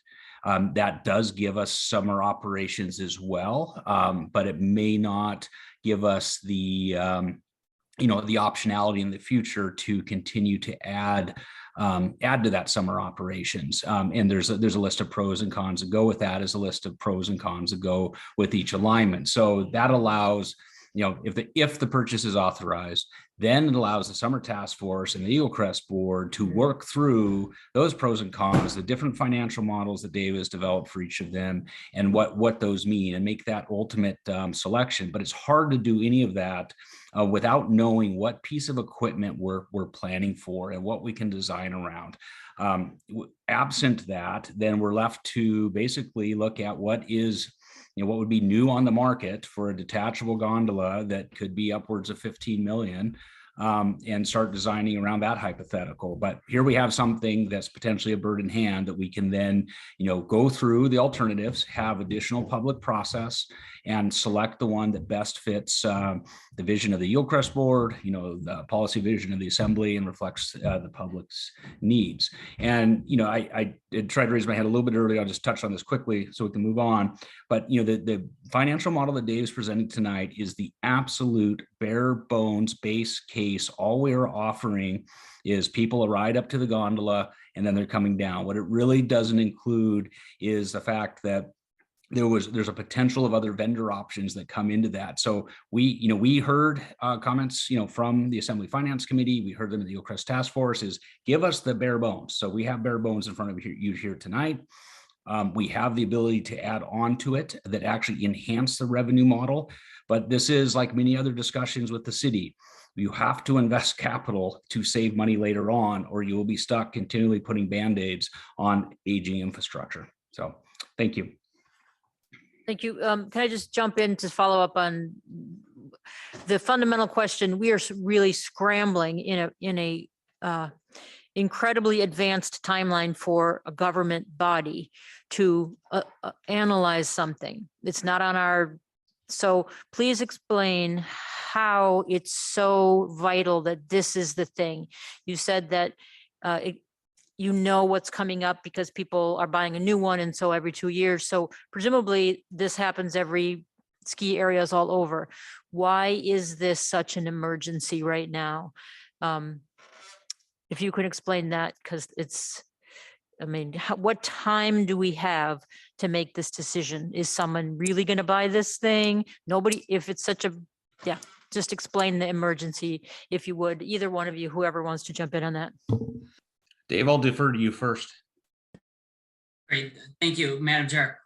So this particular gondola is what we call a fixed grip gondola, and they're very rare in the ski industry. And what's unique about it is it has much lower operating costs, much lower maintenance costs, and it's a very simple, basic machine. Yet it's able to do what we needed to do, as Mr. Satry described, in both summer and winter seasons. So used gondolas are very rare in general. They don't come up on the market often, but this type of gondola is even more rare. And so that's where we create the urgency. And the timeline gets more urgent because they're planning to start dismantling this lift. It's currently running right now. So they're scheduled to start dismantling this lift by April 1st. So if they don't have a buyer in hand, and there is another buyer that's very interested in this lift, but if they don't have another buyer in hand, then it is likely to, it won't still be available. So we have a short window to secure this lift before it goes to another buyer or has a different fate. And if I may add to that, Madam Chair. Go ahead, Mr. Satry. So Dave's given you the ski market perspective. Let me give you the Eagle Crest Board's perspective. Ever since I joined the board, and I applied to be on the board because I'm concerned, or I was very concerned about the aging infrastructure at Eagle Crest, and I wanted to do something about that. And quickly learned that with budgetary constraints, CIP schedules, it was going to be very hard to do much more than try to keep what we had running with not a lot of hope on the horizon for replacements, and always subject to the decisions of the assembly about whether or not they would have general fund support for the ski area. It's quickly evident to myself and I believe the other board members in our conversations that we have to follow the lead of what just about every single other ski area does, is they get their revenue in the summer to ensure that their winter operations can go forward, regardless of what climate throws at them. So if the board had this available 2.5 years ago, we probably, would have jumped right on it with a funding request to the assembly.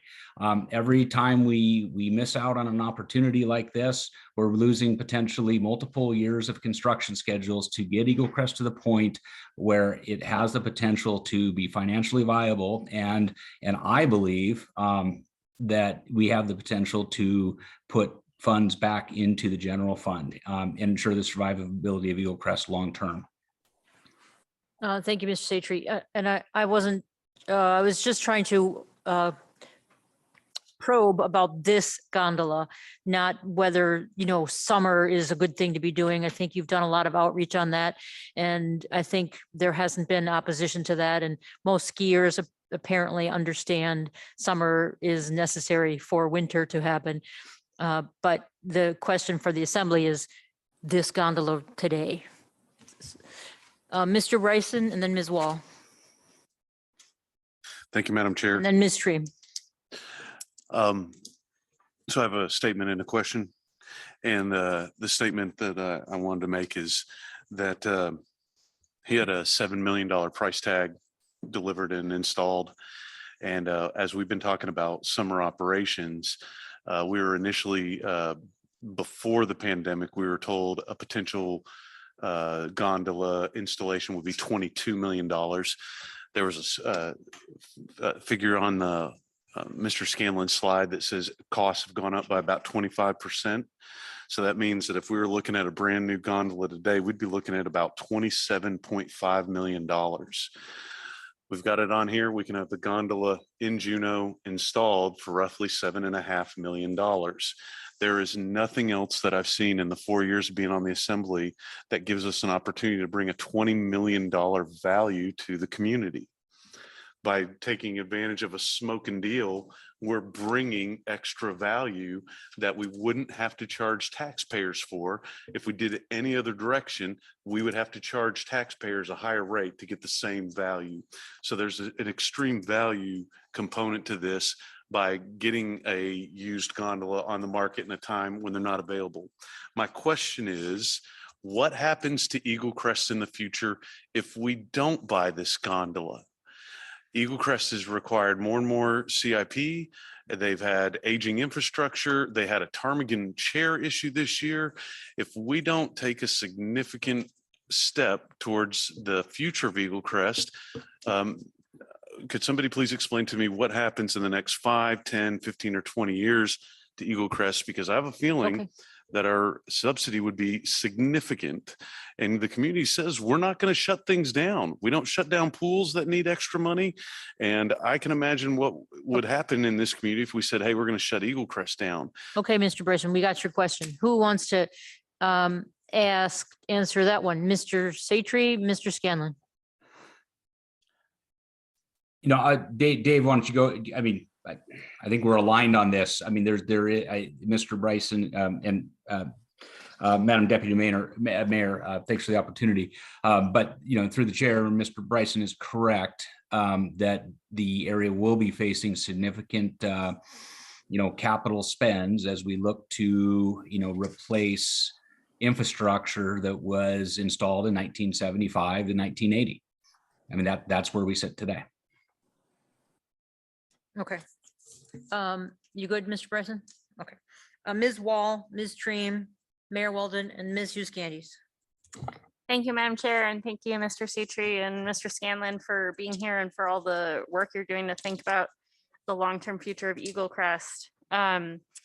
I wasn't on the assembly when the task force was set up and when the Eagle Crest summer plan was put together. So I finally read the plan this weekend and just really appreciate everyone who worked on that. I think it's a great vision for the future of our ski area and our community. One thing I really liked about the plan was the idea of the gondola replacing ptarmigan, because it, at least from my viewpoint, seemed to kill two birds with one stone. It provided opportunities for summer visitors and took care of our aging ptarmigan. And so I'm curious why, from what I'm hearing tonight, you all are planning on, maybe replacing ptarmigan with this gondola or evaluating our options. So why wouldn't you use this as an opportunity to replace ptarmigan? And if we don't, what is ptarmigan replacement going to cost ultimately? Thank you. Thank you, Ms. Wall. Mr. Scanlon or whoever. I'll begin. I'll put the other question back to Dave. But through the chair, this may very well replace ptarmigan. That is one of the options on the table. We, however, believe that selecting one of the other options allows us to create further revenue opportunity that then would allow Eagle Crest to self-fund its capital infrastructure or get its own revenue bonds, such that we could then take a fixed grip quad or a fixed grip triple and replace ptarmigan, on the used market, but getting a lift that was built in the 90s or 2000s, as opposed to the current lift, that was installed in the early 70s. But I'll let Dave speak to the costs. Mr. Scanlon, anything to add to that from Ms. Wall?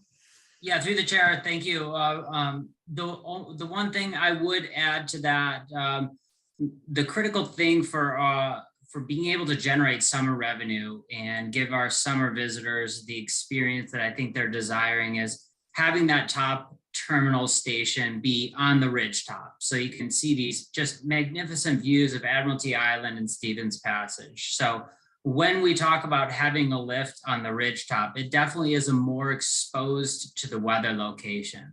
And what I've learned over my 5 years at Eagle Crest is, boy, we get some erratic weather.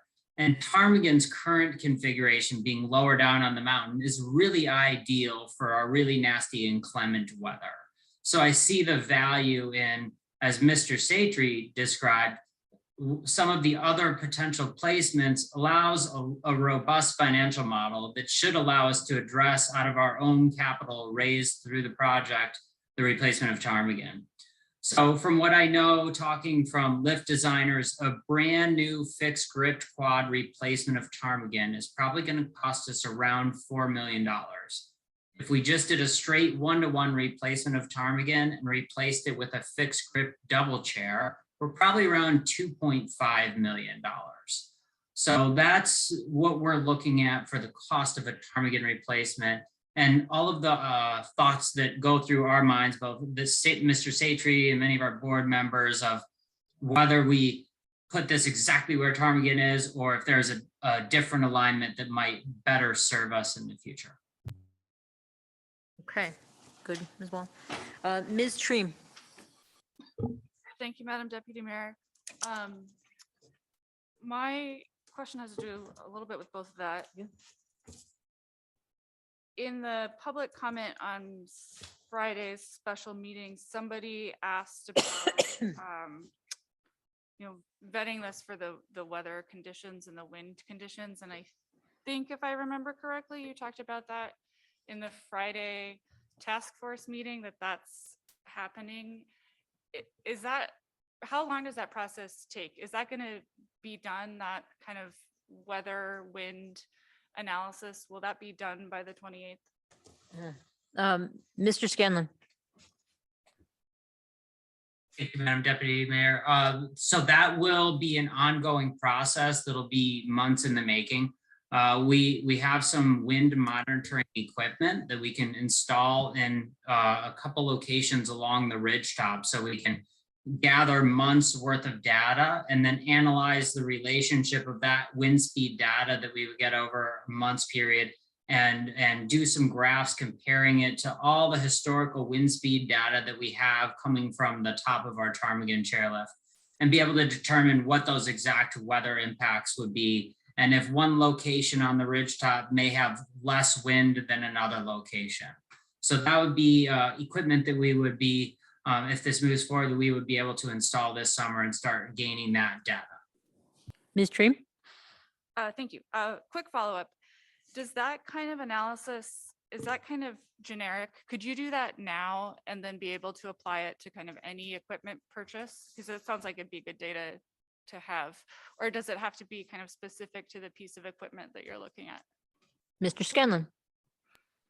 Great question. We could certainly apply that data to many different types of lifts or types of equipment. So you're exactly correct. Really valuable information. Once we can get that wind monitoring station in those spots, it'll really inform a lot of future decisions on various equipment.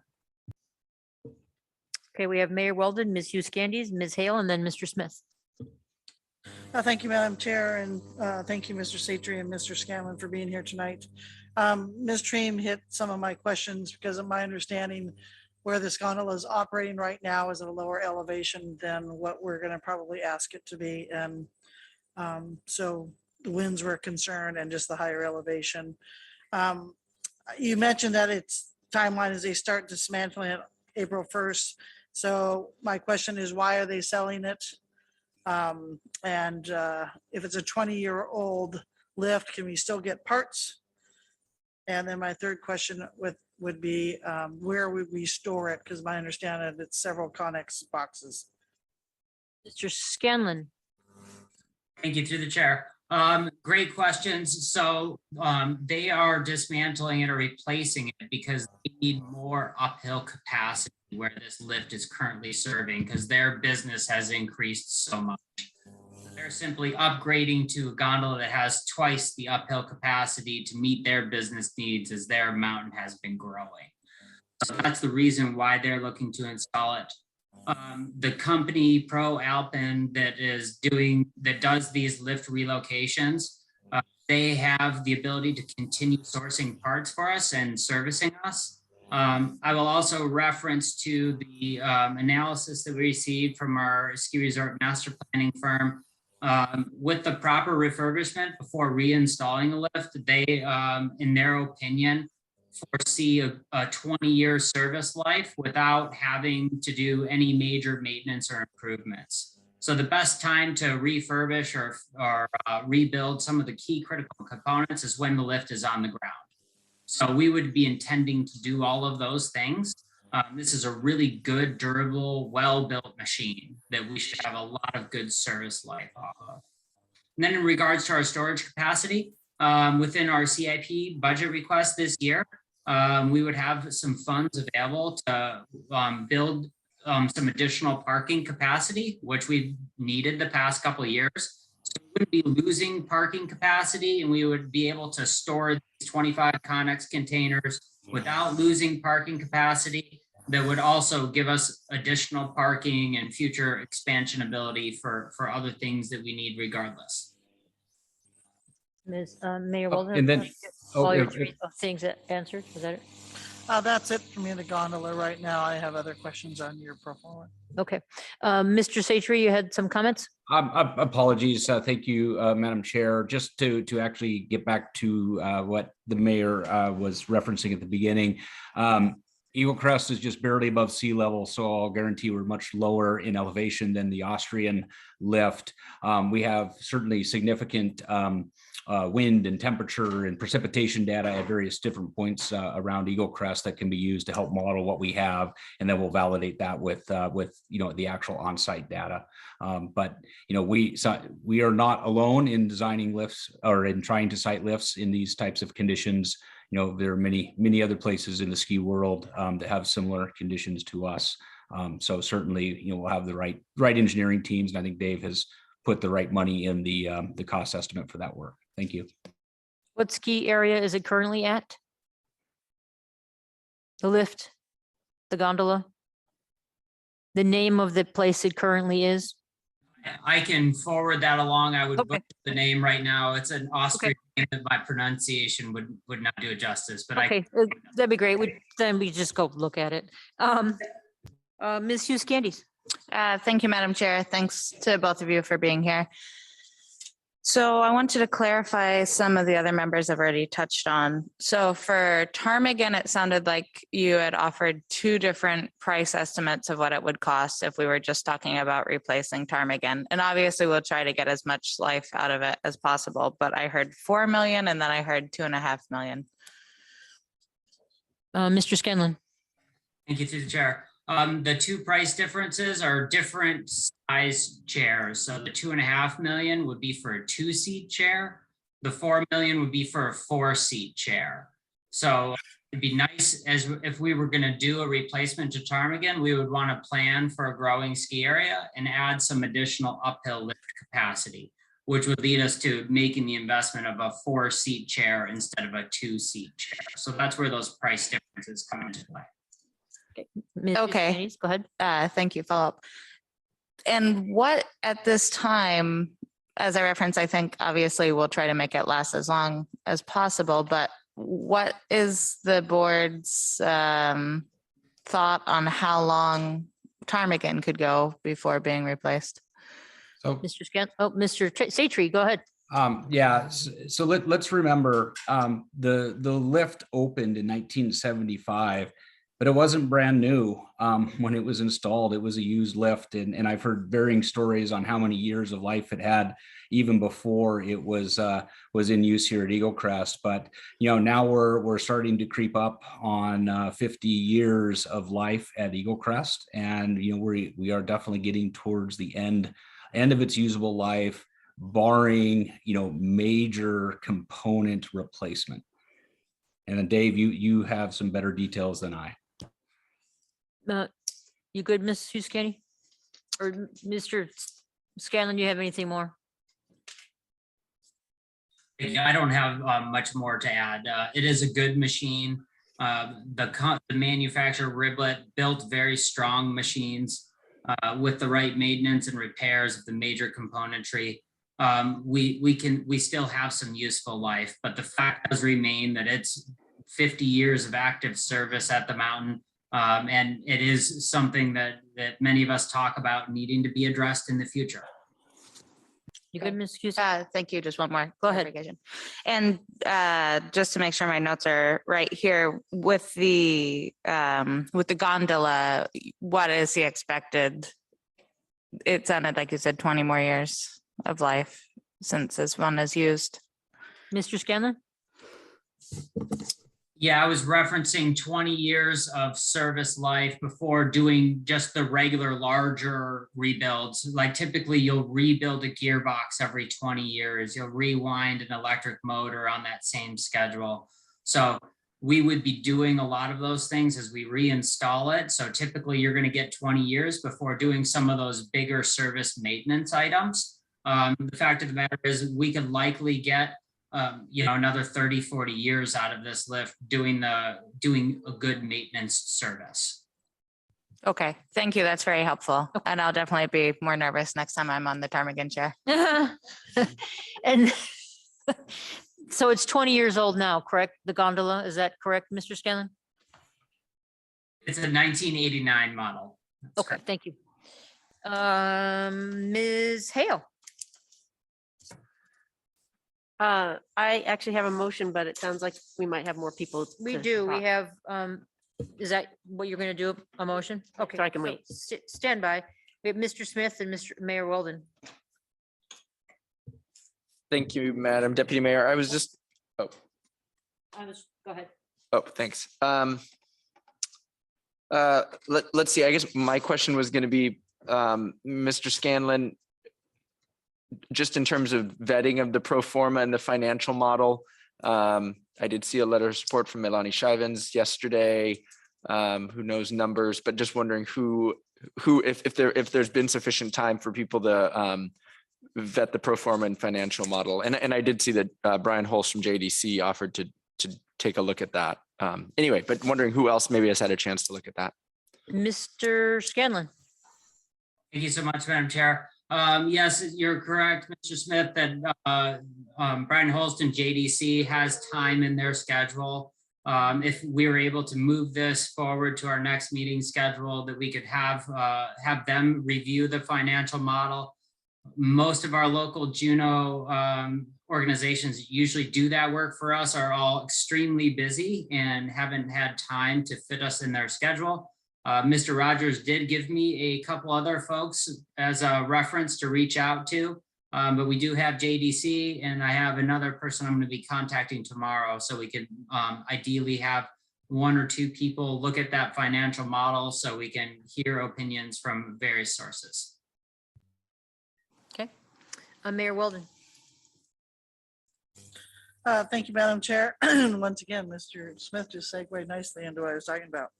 So in my spare time, I reached out to several of the financial people in Juneau that are leading the banks and credit unions, and they looked over for me. So I will pass those comments on to the summer operations, Eagle Crest Summer Operation Task Force. But some of the things that they poked at was on the revenue side. Have you challenged your percentage rate with a 3.5%? And one even went so far as to say, why would you ride it? We all love our mountain views, but would anybody else ride it just to go up the mountain? For instance, you take Gold Belt Tram. They have a restaurant, a gift store, cultural, art, trails, and all that kind of stuff. There's something there at the top. Here, we're just relying totally on nature. And on a day when it's windy and rainy, they may not want to go up there. So I think you picked 140 days of operation. What happens if you lose 5-10 days of that? And on the cost side, your salary costs are being challenged. You increase your FTEs, but your salaries remain flat. The reserve set aside for replacing equipment seems to be low. Your contingency for building the contingency for installing the gondola appears to be very light. In fact, your report that you sent us from, I think the group was SE, said it's probably closer to 7.5 million, which brings the whole thing up to 9.5 million.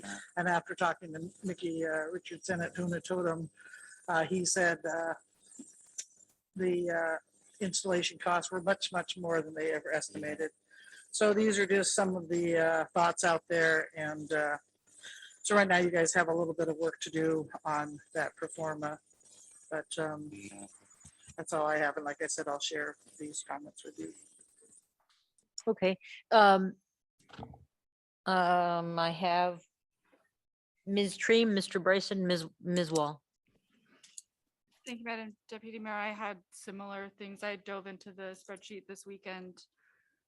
Also noticed the personnel costs the wages don't increase. And I think you got the recent board action in the FY22 tab, but not any of the other tabs. But I was also going to ask about the expenses don't increase, which was something I noticed. So I guess I would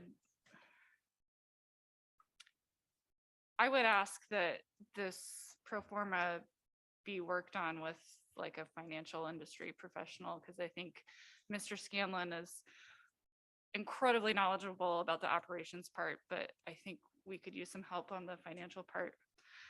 And I have a comment, but I'll wait until we have a motion. Okay, then we have Mr. Bryson with a question, and then Ms. Wall. Thank you, Madam Deputy Mayor. Just a brief statement. I wanted to say that I am not a skier. I'm not going to ski. I'm probably not going to use this gondola. I am a business owner, and I see this as the best deal that has ever been in front of us. No one's ever going to come and bring us a road and say, I'm going to sell you this road at 25% of cost. No one's going to bring us a city hall and say, I'm going to sell you a city hall, 25% of actual cost. We have an opportunity where somebody's going to say, hey, one of the projects that you were going to do, we can sell you at 25% of its original cost. We just haven't seen anything that's presented that great of a deal or a value to our citizens. Thank you very much for the time. Okay, Mr. Bryson. There'll be time for, statements when somebody makes a motion. Ms. Wall. Thank you, Madam Chair. My question is actually for Mr. Watt.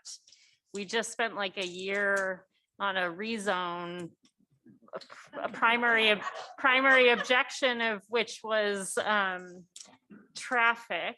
And I'm curious, a rezone that would go from residential to like commercial and create too much traffic. Do our plans for Eagle Crest, is there a process that evaluates that, or any kind of barriers to something like this moving forward as a result of kind of our planning processes? What? Deputy Mayor, so I get a couple things. I'll try and get to the root of the question. I think one question is, has the public been adequately apprised of the concept of commercialization of the ski area in the summer? And I think arguably yes, and arguably no. I think there's been a lot of work done. There've been public meetings.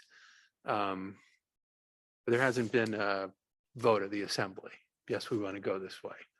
I don't think it would be a great surprise to the public, though, if the assembly endorsed a pivot in that direction in some formal way. With regard to traffic, I've looked at the financials and just kind of doing the math. If there were 30 or 30,000 people going to Eagle Crest over the course of a summer, generally a 100-day season, so generally 300 a day on average, and maybe a high day is twice that, maybe 600 a day, and most tour operators are running 50 passenger motor coaches. So, around a dozen buses up or a dozen down. So I don't think there is a traffic issue, for North Douglas Highway. Certainly it's got lots of capacity. Anything that we do, we go through our own permitting processes. So the sheer fact of an appropriation doesn't mean that a city project will survive the planning commission. We had a city project that didn't survive the planning commission last week that we have to work on some more. So I think we can get in these overlapping CBJ processes.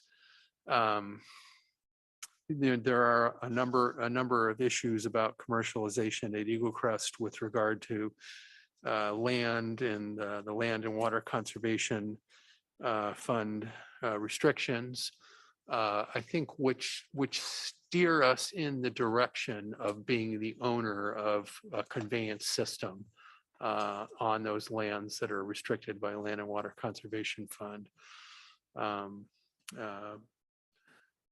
So I think I think the Eagle Crest manager has, and I said this Friday at the task force, he has taken the initiative to follow up on the most likely business model that the Summer Operations Task Force, hasn't been able to fully get. And, myself, Mr. Palmer, the Assembly, we haven't really been able to lean into that process as much as we would have liked to. Hopefully I got your question in there somewhere. Good, Ms. Wall. Okay, I have Mr. Satria has I see a little yellow blur, so it must be your hand. Go ahead. Thank you, Madam Chair. I was going to take that down. Mr. Watt responded exactly how I was going to that question. I was putting my former planning commission hat on in terms of traffic and permitting. But if I just might add, I heard the question before is why would somebody do this? We forget, we're very jaded that we live in one of the most beautiful places in the world. And the bus ride up to Eagle Crest is actually new and exciting for a lot of people. We sell tours to ride bicycles, or people, private, industry sells tours to ride bicycles on Back Loop Road right next to our children. People buy charter boat trips where they're trolling for hatchery chum right outside the breakwater. They're on, in our picnic areas and places that we don't necessarily think of as extra special, but for them, it's a unique lifetime experience. And if you've ever been on top of that ridge, it's a lifetime experience. If you're not from here, it's a lifetime experience. If you are from here, there is demand for these types of experiences. There's no question.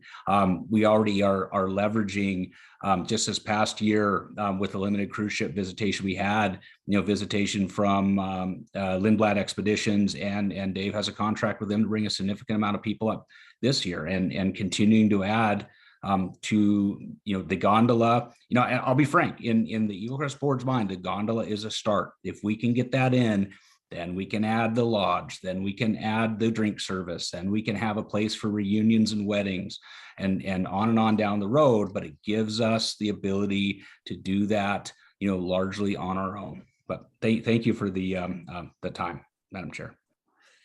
Okay, thank you. I have some questions. So the $2 million includes getting the equipment here, and does it pay for? I take it there hasn't been any geotechnical surveys completed, to where this thing would go. So those are included in the 2 million. Is that correct, Mr. Scanlon? That is correct, Madam Chair.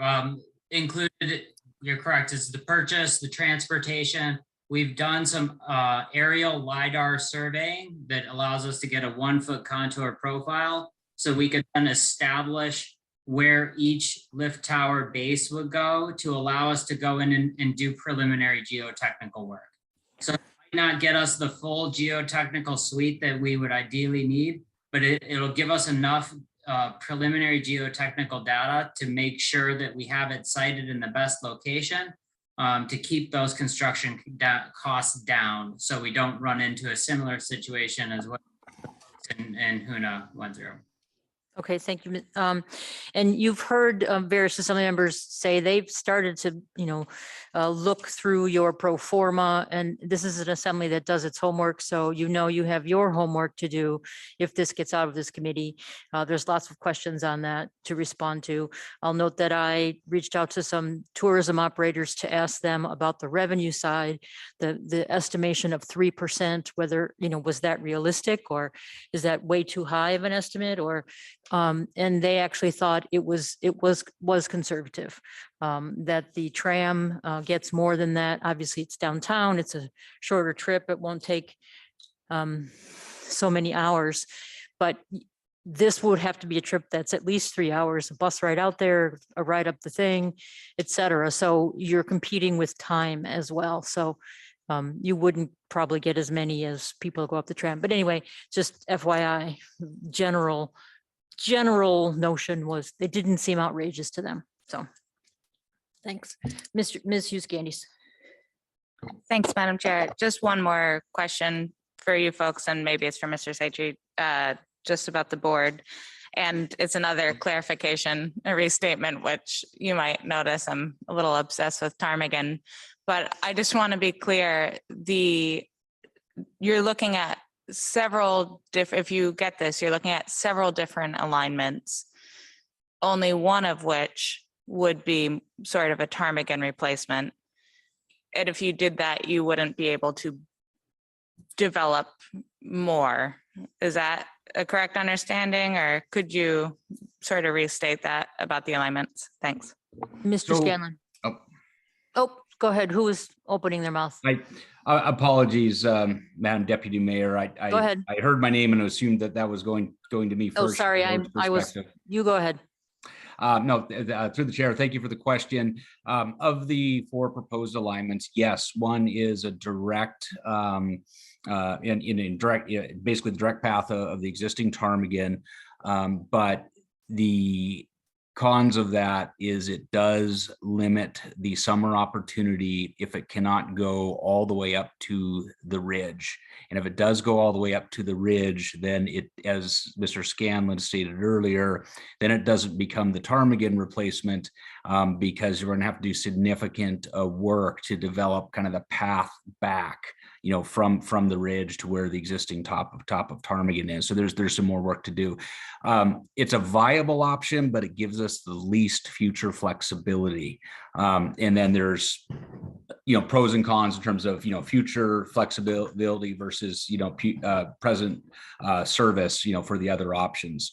And that is exactly, the analysis that the board looks forward to doing with the public, through stakeholder engagement and public meetings, but also with the Summer Operations Task Force to nail down the best opportunity. But many of the questions that need to be answered in that process really have to be determined by what conveyance is going to be purchased. Good, Ms. Hughes Candies. Can I just follow up to that? Mid-lift doesn't mean top of ptarmigan and then further up the ridge. That's not a possibility. That's not a thing. You said, there's a mid chair stop. Mid chair doesn't mean, can you span from the bottom to ptarmigan and then go on from ptarmigan, or that's not a thing? I can't speak to that. It sounds technically infeasible because but I'm not 100% sure. I can't say. Mr. Scanlon, any comment on that? I'm not sure I completely understand the question. Would you mind restating one more time? Just I'm sure I can respond accurately. Sorry, I just, this gondola you said has a mid-mountain stop station. Mid-mountain can't mean the top of ptarmigan and then go on from ptarmigan to the ridge. Okay, yes, I understand your question perfectly now. So this lift, because of its unique design, will give us 3 different options for midway loading potential.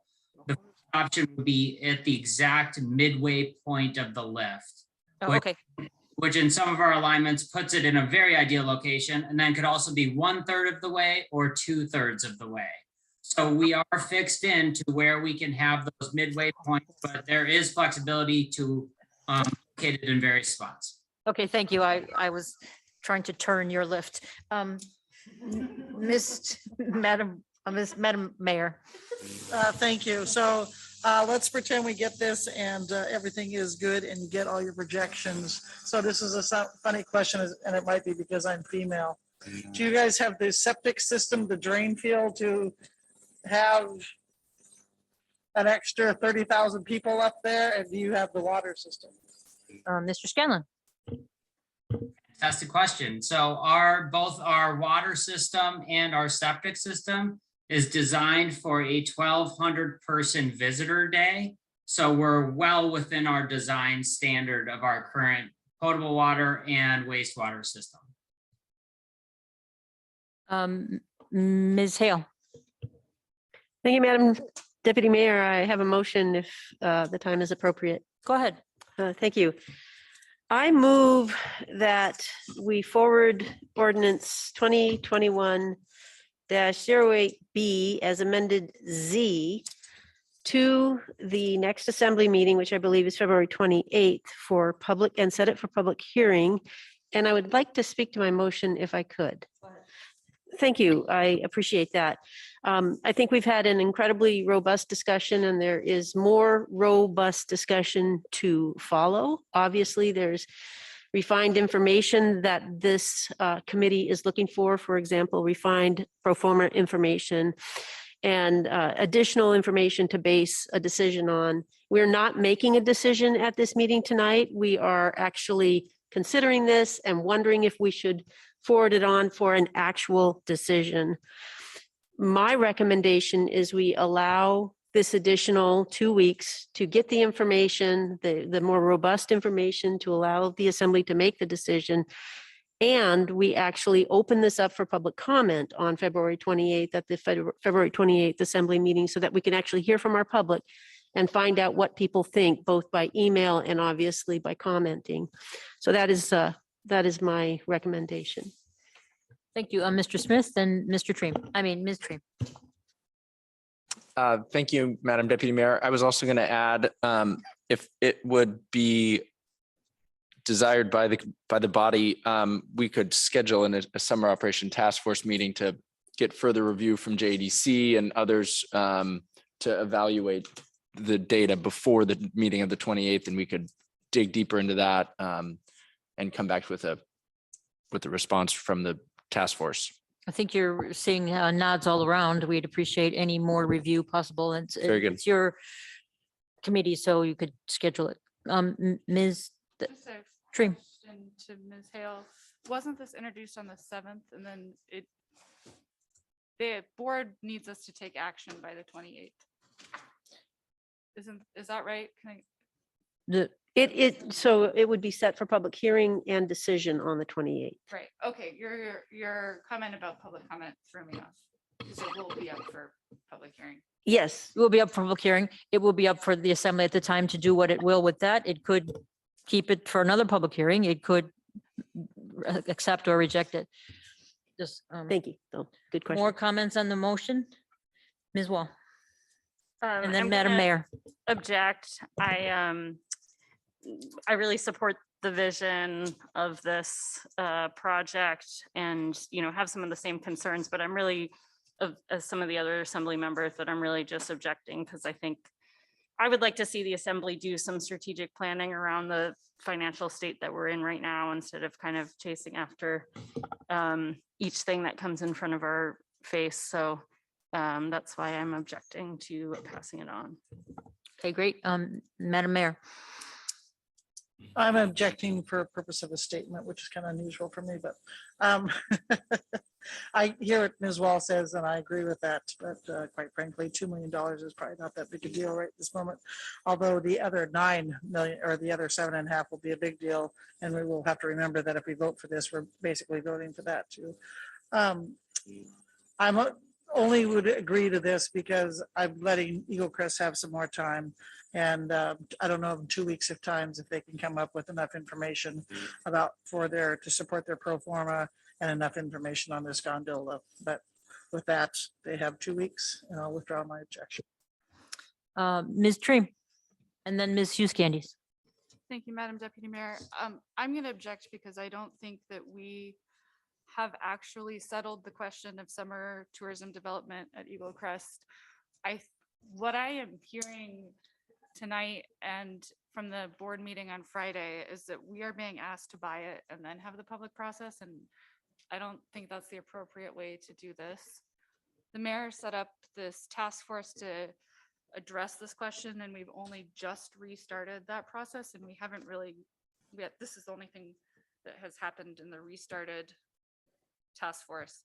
And also the visitor industry task force recommended an analysis of growth and impacts for North Douglas and Eagle Crest, and I don't think we've done that yet either. Ms. Hughes Candies. Thank you, Madam Chair.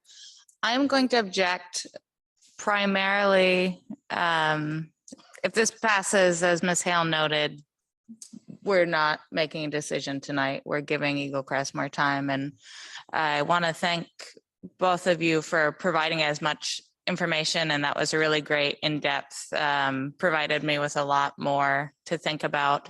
Unfortunately, I didn't have time to read what you sent over at 1 p.m., Mr. Scanlon. So just from a process standpoint, I don't think I'll ever say, even though we're in a pretty good financial position right now, that 2 million of taxpayer money is not a lot.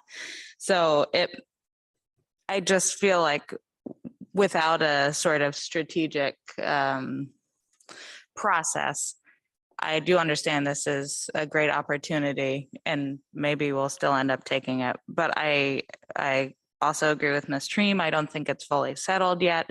I'm really starting to see the vision and I appreciate the work of the Eagle Crest board. But I think at this point, it's too fast. It's too out of order we have community goals and community priorities. And I sort of feel like this is jumping the line. So I'm going to object. Mr. Smith. Thank you, Madam Deputy Mayor. I'm going to vote to move this ahead. I think there is an opportunity here.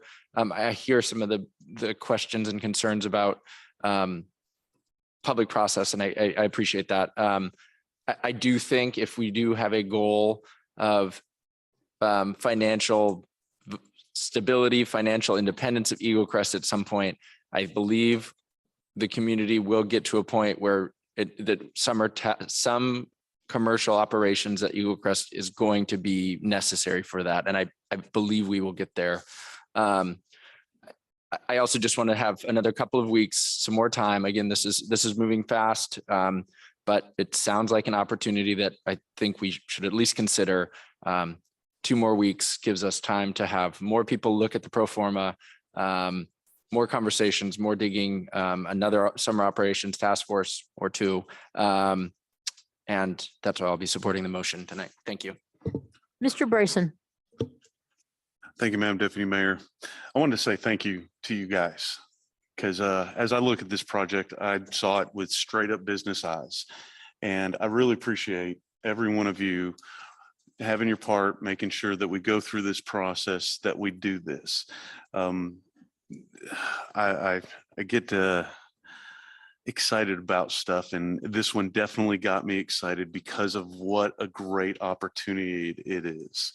And I really appreciate that I've got colleagues that will help remind me to take a deep breath and then let's make sure we're walking towards this instead of letting me sprint up ahead. The one thing that I will say in terms of time, though, is that while I appreciate the slowdown in the time that we're taking as an assembly, we're in competition with the private sector. And we can't ignore that. We have enterprises. We are business owners, regardless of how you want to look at it. We own the business of Eagle Crest. And that unfortunately does put us in competition with the private sector. And so while I greatly appreciate the depth of your guys thinking about all these different components of it, we do have to keep that in mind, that we run a business that the better business minded we are, the less tax subsidy that we provide to keep our businesses open, because we know that we're not running it straight business. So that's where some of my enthusiasm comes from. What a great deal it is. but I appreciate the thoroughness and the process that you guys are reminding me that we're going to go through. I ask that we do pass this to the public, let public testimony come, give Eagle Crest a couple of more weeks to put more of the details together. And let's put our business hats on and let's see if we can't make some money. It's not against the rules for Eagle Crest to be profitable. That should actually be one of the goals here. So thank you for the time, Madam Deputy Mayor. Are you ready for the question? Okay, Madam Clerk. Thank you, Madam Mayor. This is a motion to forward ordinance 2021-08, version B as amended, Z. Ms. Hale, Yes. Ms. Hughes Candies, No. Mr. Smith, Yes. Ms. Treen, No. Ms. Wall, Yes. Mr. Bryson, Yes. Ms. Gladysevsky. Yes. And Mayor Weldon. Yes. Motion carries 6 yeas, 2 nays. All right, thank you, everybody, for your great questions. Mr. Scanlon, Mr. Satry, you heard what all everyone's concerns are, and you have not that many days. So thanks for all your work, really appreciate it. We need to take a break. We'll take 10 minutes.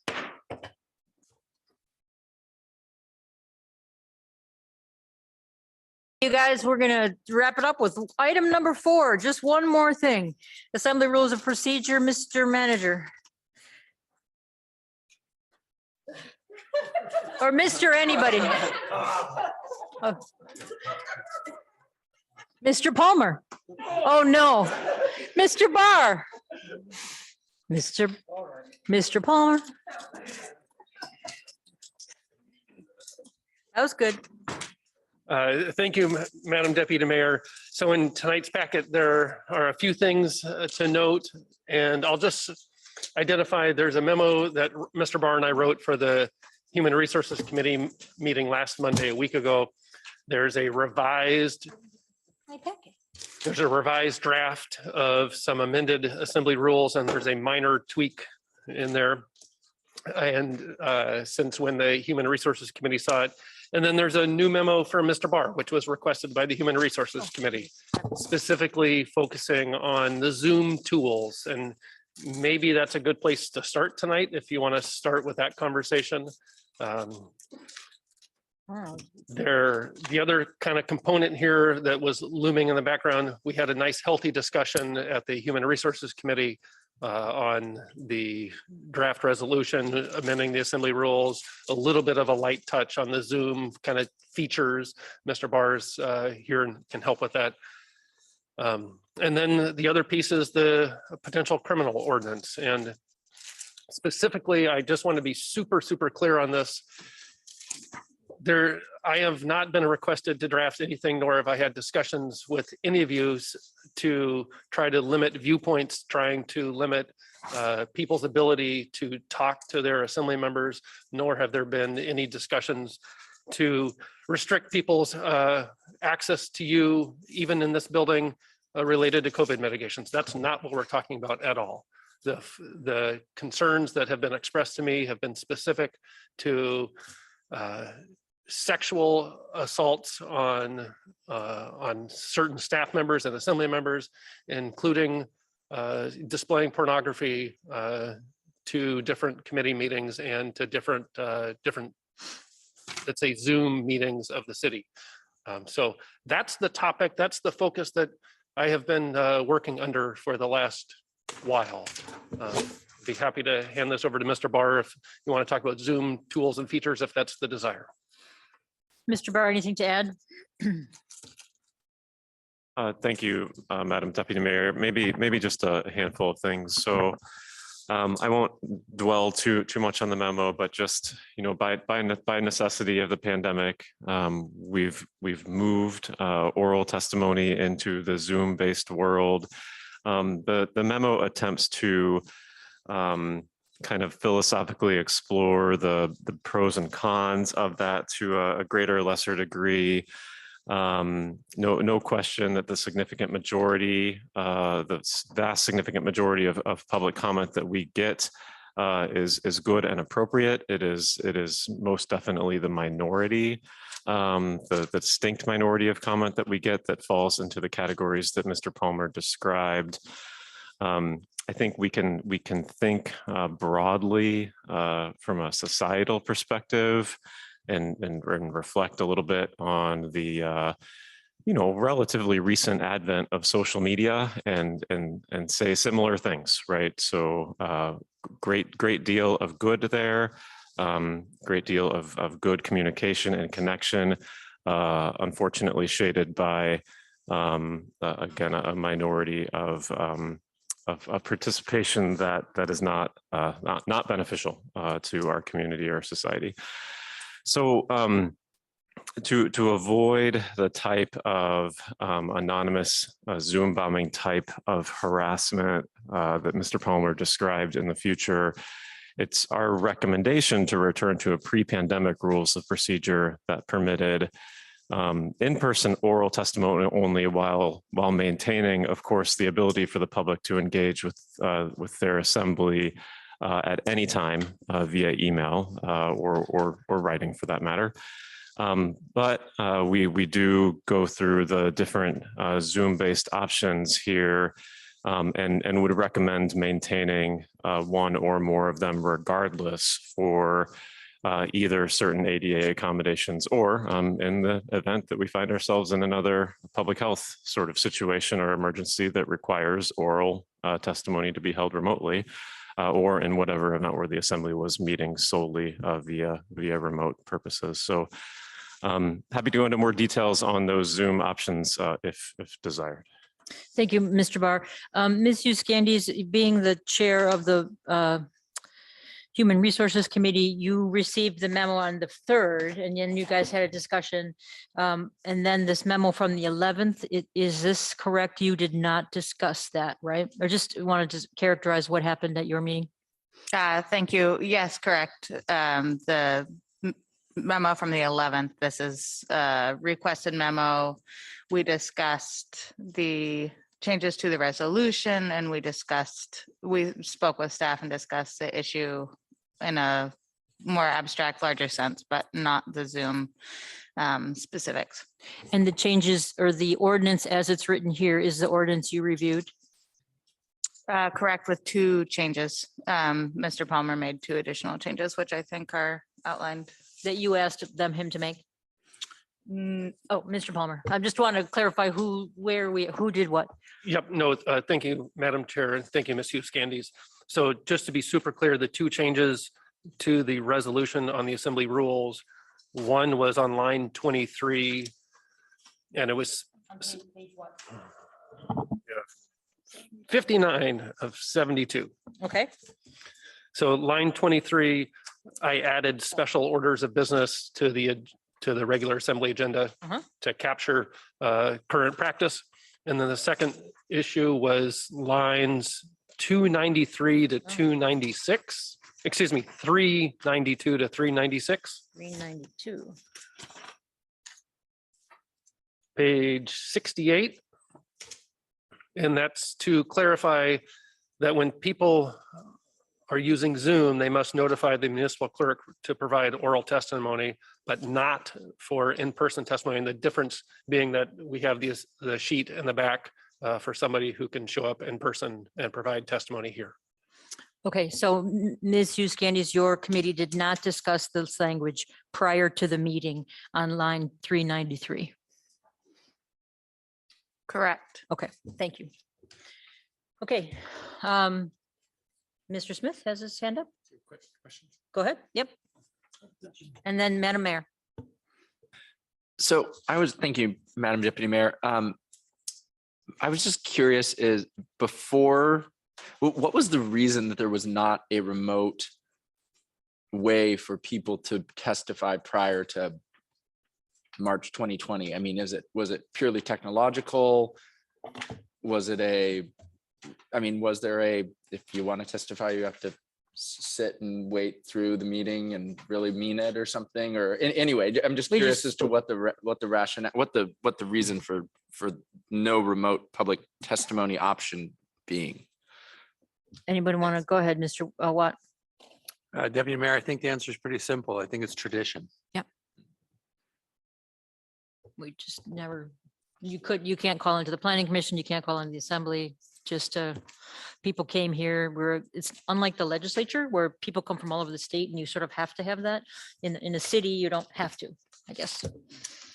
But you can, because we are. Madam Mayor was on next, and then Ms. Hale. Thank you. This is a quick question for Mr. Attorney, so he doesn't have to do rock, paper, scissors over there. Looking at page 3 or line 392 to 396, I'm just making sure that that allows for combination of number 2 and 3, because that's what I'm interested in.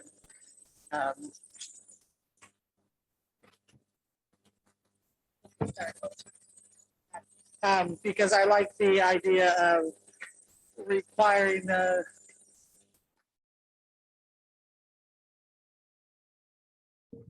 Zoom account for people that have Zoom accounts, but also allowing people to register with the clerk if they don't have a Zoom account or by phone number. So I'm just making sure those lines allow that to happen.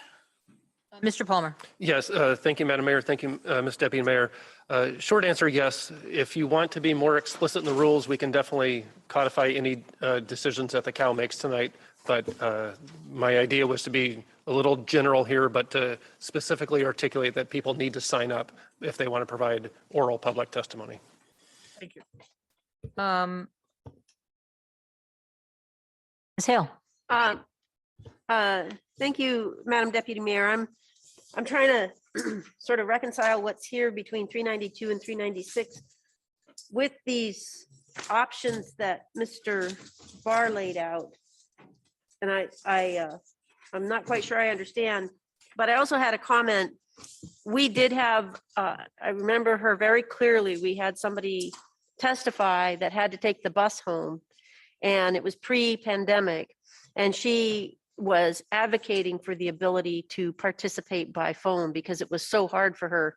I mean, I think she was waiting for a special bus, and it was terribly difficult for her. I remember that. So it's a good thing if we can provide it. But back to my original question, I'm just trying to figure out what these 392 to 396 is relative to the recommendations or the Zoom possibilities. Mr. Palmer. Yeah, thank you, Ms. Hale.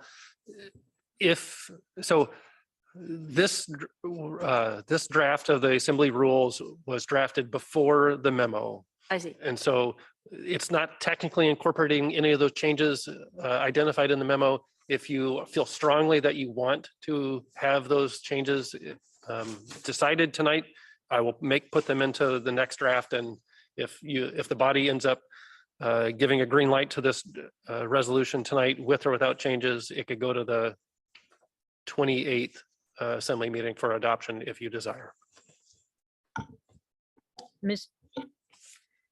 Oh, who else? Ms. Treem, and then Mr. Bryson. Thank you, Madam Deputy Mayor. So just to clarify though, we don't have to codify the Zoom part because I think it would be probably better if we let the specific technology be able to change without having to revisit this, right? Mr. Palmer.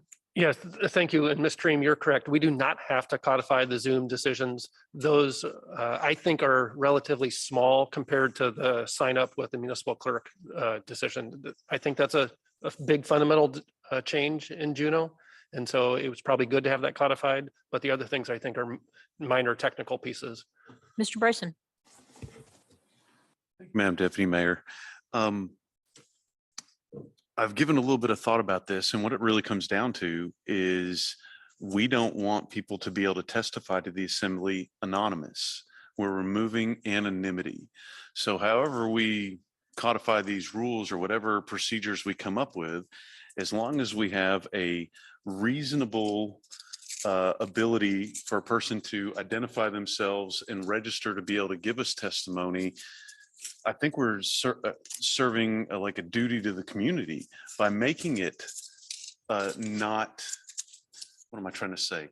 By making everybody introduce themselves, we're satisfying a duty to the city so that we're not taking anonymous random comments or the offensive stuff. And so requiring that people either recognize themselves or address themselves, however we want to say it or put it in here, that's all that we're really going for. That the person who's going to talk to us, we know who it is and we can hold them accountable for their actions. So we're just trying to really remove anonymity. And so however you guys want to do that, I'm on board with it. I would say that the reason why they probably didn't have phone testimony in previous is because they just didn't have it set up. And how many times did it take for somebody to say a jerk thing online? And then all of a sudden they said, okay, we're not going to do phone testimony anymore. So we just want to remove the anonymous component of it so that we know who's testifying to us, really know who it is, like not just a screen name, but that's that Juneau citizen. And that way, anybody that did something offensive could be held accountable. Thank you for the time. Thank you, Mr. Bryson. I'll just say that I completely agree with Mr. Bryson. It's just trying to make people accountable for their words. And however technically that's done, the easiest way possible is the way possible I would advocate. I don't like the sign up prior to the meeting or 24 hours in advance. That seems like a bigger burden than necessary. But anything we can do, people should be held accountable for their actions, and we shouldn't allow anonymous random people. So whatever the technical solution is to Zoom or sign up on Zoom, or I don't need to know which one it is, but I personally would like it to be, you know, right before testimony so that the person is John Smith. We have a reasonable knowledge that it really is John Smith and can find John Smith again. And the other thing that talks about public testimony, line 218 and 238 talk about permitted by call of the chair at least 24 hours in advance. I don't think that's necessary. We have had that vague for a while. I don't see why we would constrain ourselves to that. If, like, for example, this Eagle Crest thing, if it's sometimes things move fast. So anyway, those are my objections to the language in the bill right now. Ms. Dream. Thank you, Madam Deputy Mayor. I have specifically asked in the draft that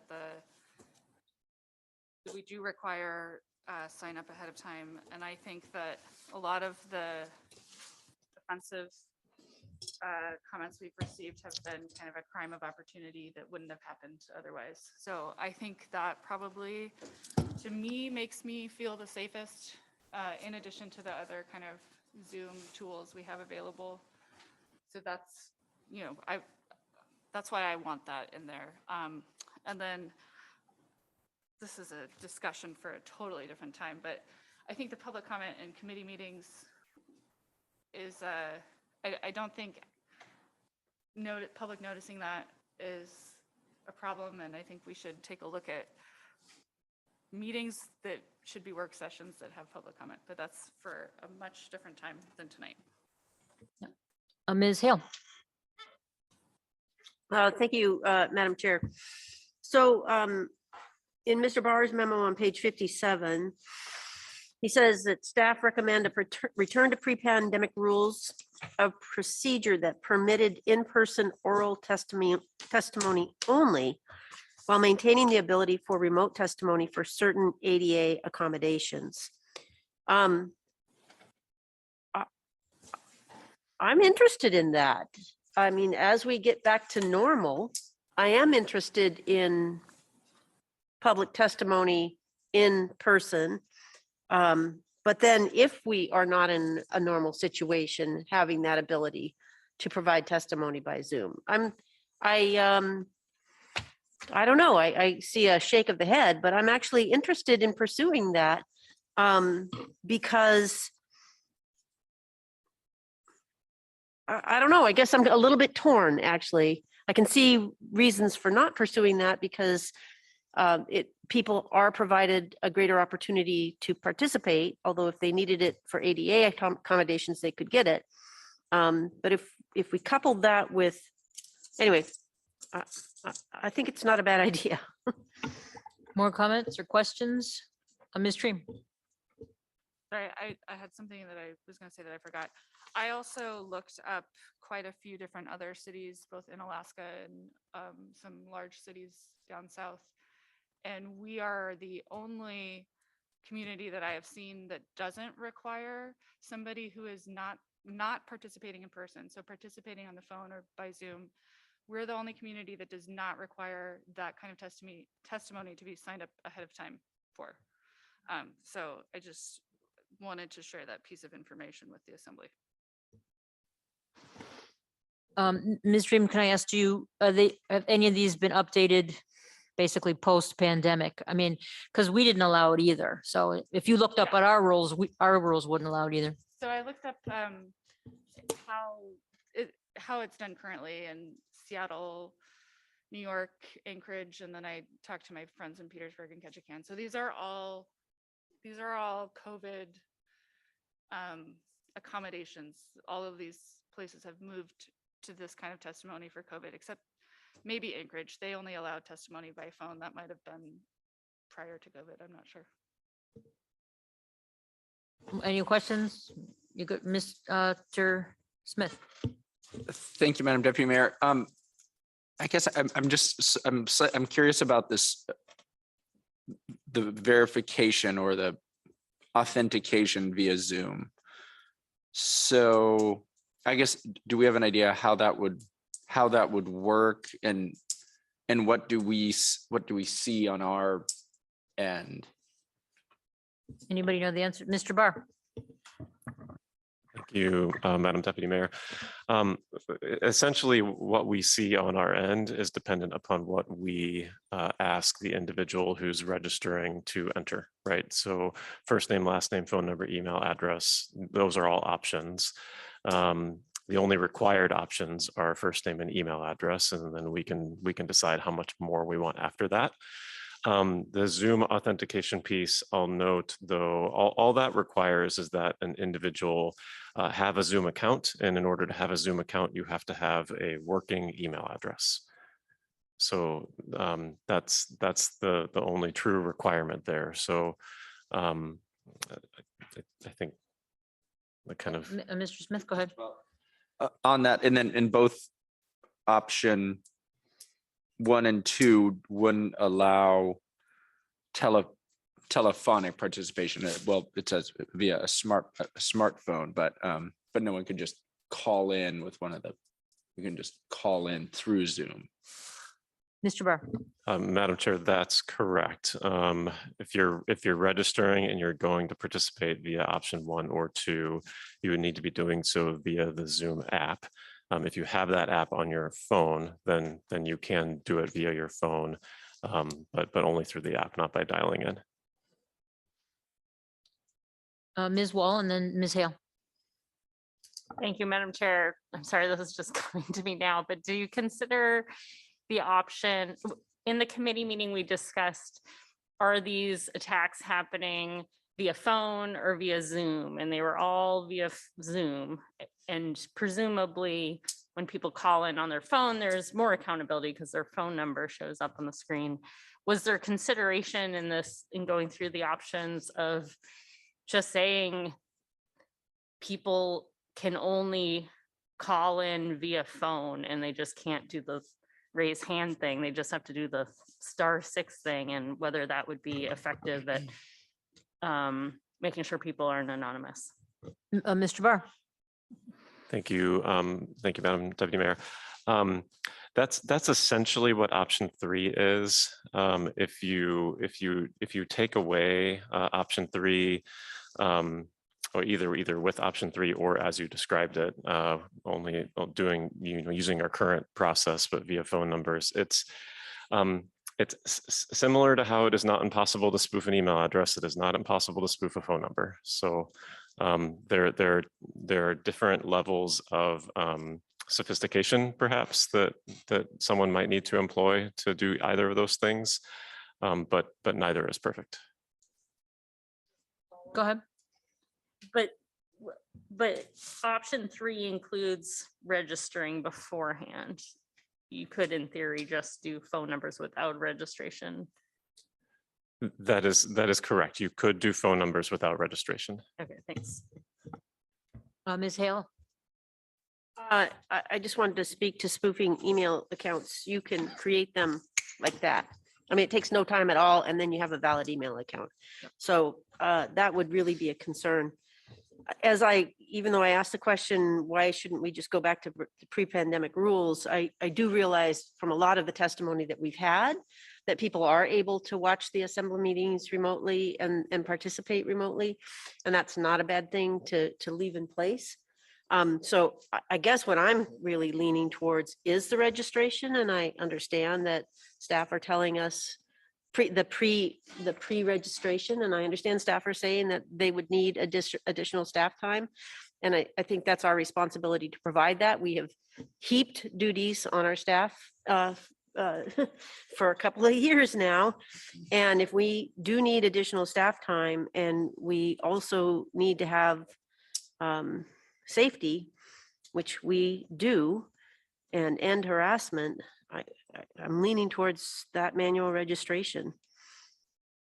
Can I ask Mr. Smith a question? Because you work the legislature and you get people, and I thought you were talking about calling about how LIO does it. And has there been a lot of obscene or whatever comments to legislative hearings increased, or what do they do about it? So I called them today and asked, when people call in, and it's all phone based through the legislature, there's no Zoom or Teams. Anyone who's trying to give public testimony calls in and is routed kind of through an operator. And they're required to give their name, where they live, they have the phone number, and then any affiliation. And they do get harassment. There are people that are inappropriate and that say inappropriate things. My sense from talking with them, though, is that because that phone number is captured, that is a little bit of accountability held, that they, anyway, it does happen. I think it didn't, I mean, I've listened to a lot of public testimony. I've listened to a lot of, and it, people say all kinds of things, but most of the time it isn't rude, gross, harassing or whatever. So it seems like the phone number does provide some accountability. Okay, Madam Mayor. Thank you, Madam Deputy Mayor. I appreciate Mr. Barr looking through all these options, and I personally favor the combining of the two, number 2 and number 3. Why number 3 would be probably a little heftier registration. It would only allow you to do by phone only. And I think that just is a little bit of a step that if we allowed Zoom, and if there's still a problem with Zoom, then we can certainly take that out. But for now, I think allowing people to make a Zoom account seems to me to make sense. And then if they don't want to, or else they can't, for whatever reason, then that gives them an option of calling ahead with the clerk. So that would be what my preference would be. Ms. Hale. Just a question for Madam Mayor. When you said combine options 2 and 3, so would that mean that they would pre-register with the clerk, but they would pre-register with the clerk and be able to use a Zoom account to provide testimony? No, Ms. Hale, that's not what I'm looking at. I would have them register on a Zoom account if they want to be on Zoom. And if they couldn't be on Zoom for whatever reason, they would pre-register with the clerk.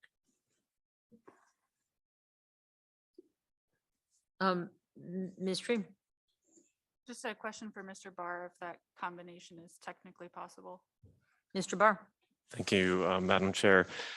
Combining 2 and 3 is technically possible. It is significantly more complex than doing one or the other, but it is technically possible. And if I might, Madam Chair, just add one other thing that Ms. Hale reminded me of when she was talking about assembly meetings continue to be streamed and available to the public.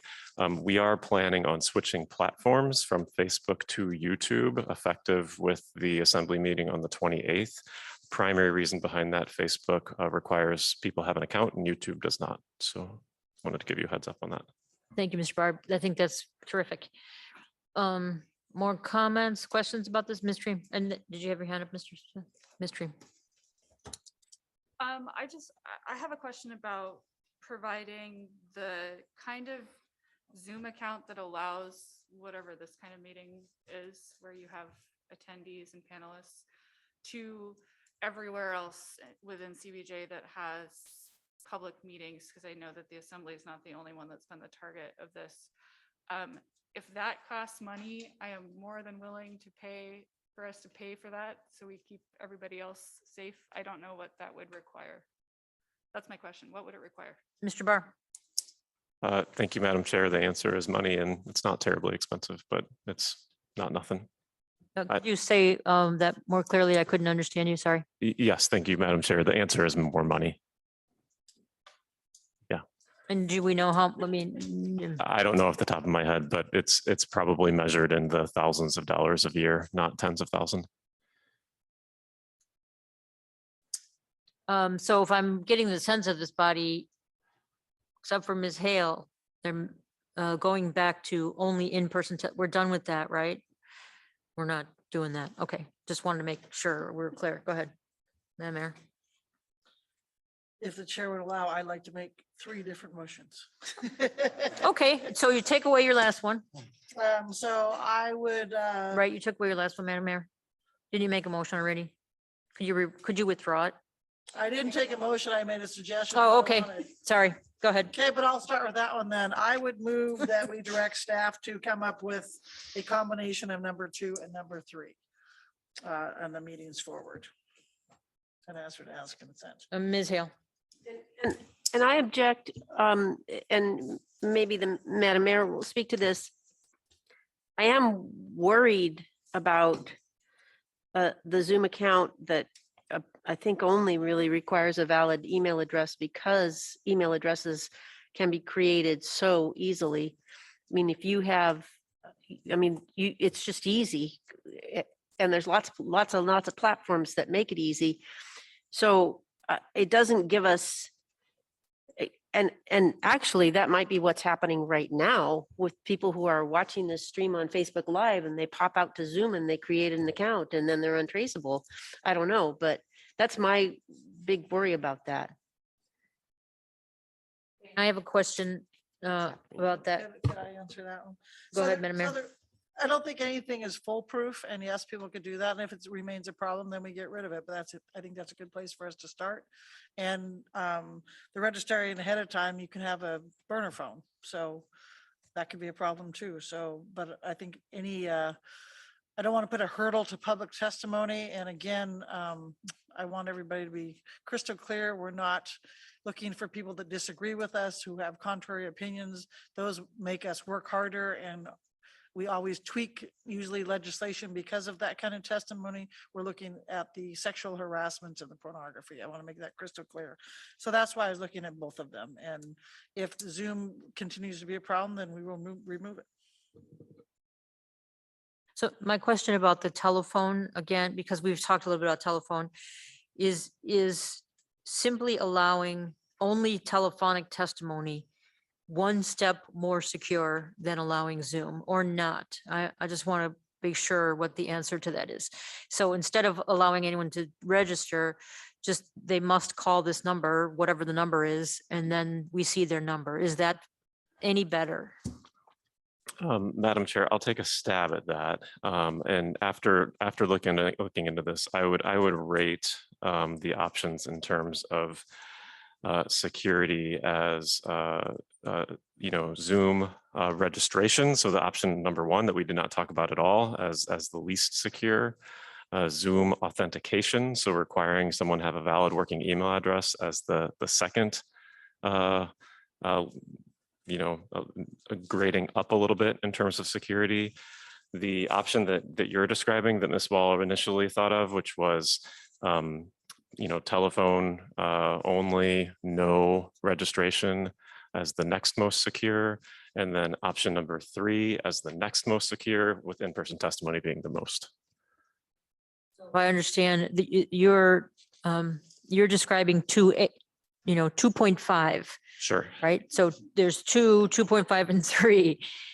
And 2.5 sounds sort of simpler than some of these. Am I misunderstanding that? You can only call in and that's it. Would that be, that's 2.5? Is that correct? Madam Chair, yes, I would say that that would be more secure, like as you described it, that would be more secure than option 2. Okay. Ms. Dream. Thank you. I have a question maybe for the mayor. If we go with,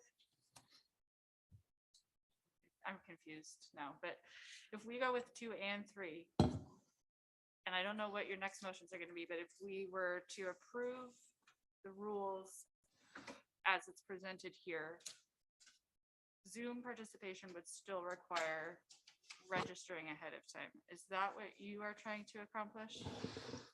Madam Mayor. Thank you, Madam Chair, and thank you, Ms. Dream. No, that's not why, and that's why I asked the attorney if we could do 2 and 3 in that statement. So you're registering with the clerk, but it says you can also register online. So that's would be my, Okay. that's why I was saying, so no. Mr. Barr has a comment. Madam Chair, thank you. So when I was investigating combining 2 and 3, my statement about it being technically possible to combine 2 and 3 does imply a pre-registration component of 2. So it's using that pre-registration component of 3 to make 2 and 3 possible together. If the mayor's desire is not to do that for 2, I would need to go back and look and make sure that's possible to do both of those things simultaneously. Okay, I'm too now quite confused. I'm not sure we're going to accomplish this because of all this confusion, but we'll give it a go. But go ahead, Madam Mayor, you had a comment? I didn't quite realize that, and I agree wholeheartedly with what Mr. Barr said. So yes, you would have to pre-register apparently for both of them, and then if you want to be on Zoom, you'd have to also get a Zoom account. And then if you want to be on the phone, you'd have to give more information to the clerk.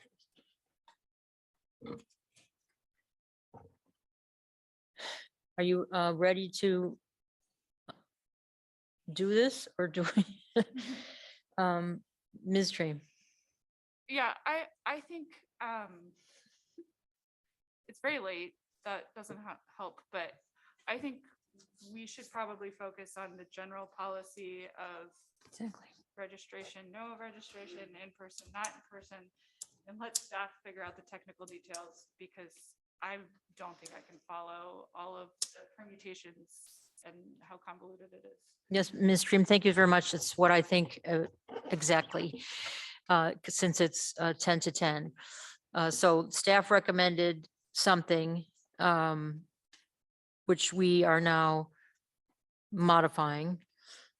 So if we could do high level policy, so we agreeing it's not only in person, we're going to take some remote testimony. Purpose is to, as Mr. Bryson said, keep, get not allow anonymous testimony. Everybody agrees with that. So what else do we agree on? Can with those 2 things, can staff come back with a coherent something else that's, 2.5, 2.3, something? Mr. Barr. Madam Chair, with the understanding that you as a body do not want to see anonymous testimony as much as possible. I will say the only way to truly avoid anonymous testimony is to be in person. Right. But with the understanding that that is your desire and that you want to allow for remote testimony, we can come back with a proposal for that. All right, that's great, Madam Mayor. Thank you. I was just trying to give staff direction, but if they can take correct direction from that, that is fine. And I don't personally like to see it back again. They get the direction, they understand it, they'll do the best they can with technology. Fair enough, but then there's the ordinance, so which we haven't even talked about. Oh, okay. Mr. Smith, who else? Madam Mayor.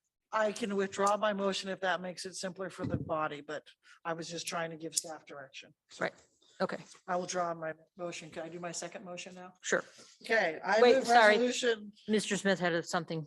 I kind of wanted to just speak to another principle, and I guess one thing I would hope is that people can testify with just a phone number, that they don't have to have access to the internet. They don't have to have a Zoom account.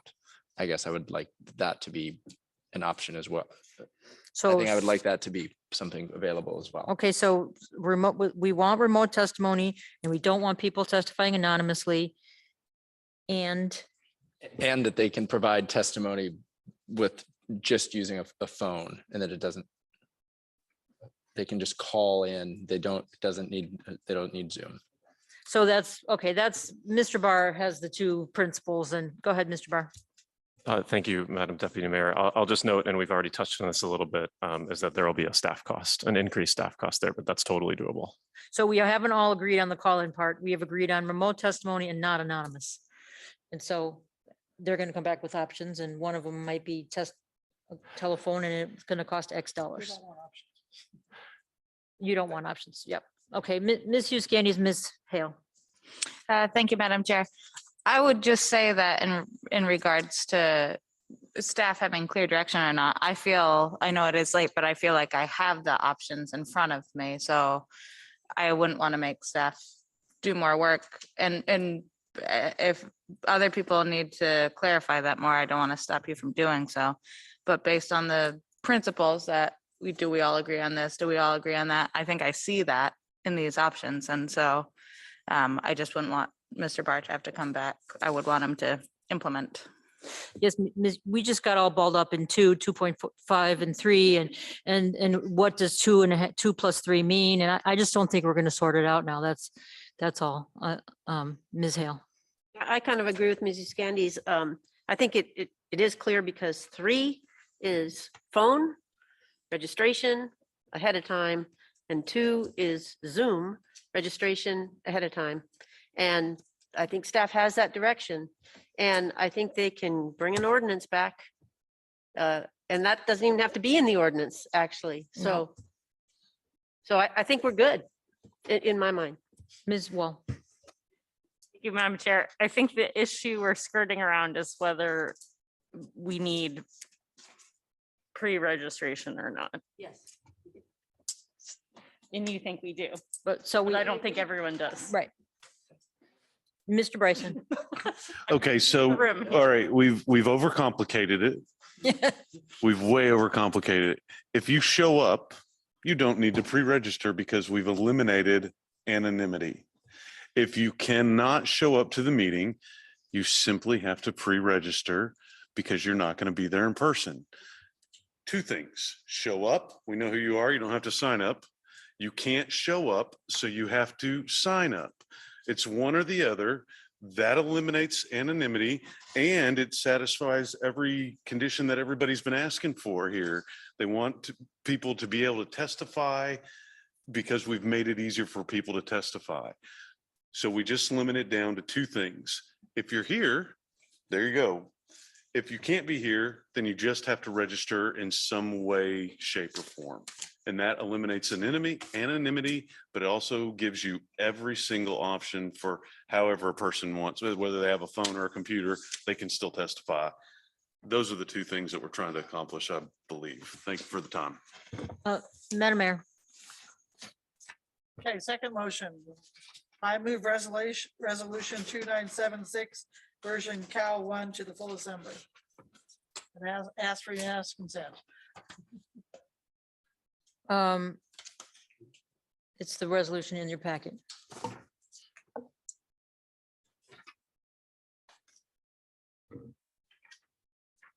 Mr. Smith. Sorry.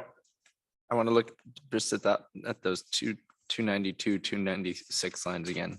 It's 390. 392, 2. 396, thanks. This is what requires prior to the meeting. Notify the clerk prior to the meeting. Mr. Smith. I guess I don't actually know that. I don't know that I support that. And I don't actually know that and so, I mean, I appreciate Mr. Bryson trying to make it that clear. I don't actually think it is though, because I don't necessarily think that pre-registering means someone's not anonymous, because they can have a fake email address, they can pre-register and they're completely anonymous and they're just gonna, all that they did is had to, you know. Anyway, not that hopefully people have better things to do, but we know that's not the truth. And I guess I'm not, I guess I don't necessarily like, I don't like that there has to be a pre-registration. Anyway, I don't know if we've cleared this up with the principles yet. So now this is a discussion on the motion, which is to move this as written. If someone has an objection to it, you just objected, Mr. Smith. If you have a motion to change something, go ahead. Ms. Tree. Well, if Mr. Smith is going to make a motion, this might be an objection to that, but I very much want pre-registration. I think there's two aspects to the harassment that we've been on the receiving end of. There's anonymity and there's the in the moment opportunity. Somebody's going to decide to be a jerk. I think this eliminates that second aspect of the harassment. I don't think it's a burden to public participation. We're the only community that does not require this. So I think that this is a very, very low bar to ask people to step over to give us some greater sense of safety. So anybody else? I would say that it's the prior to the meeting part that I object to. If you can prove who you are during the meeting, then I think we should allow the testimony. So I think we're going a little bit too far in prohibiting public testimony by requiring prior to the meeting. People listen to the meeting and they hear Joe say something and they think, I know some facts and I can refute what Joe just said. And I would like to allow that. We have had three incidents that I know of harassing behavior out of, 2 years of doing this. And I just don't want to go overboard. I completely agree. People should not be allowed to be anonymous, and anything technologically that we can do that, you have to register. You have to give us your phone number. You have to give us your name. I just would like it not to have to be the day before. Ms. Hale. Thank you, Madam Deputy Mayor. I think that first, I think that the memo talks about 3 hours to 30 minutes before, so it's actually not the day before.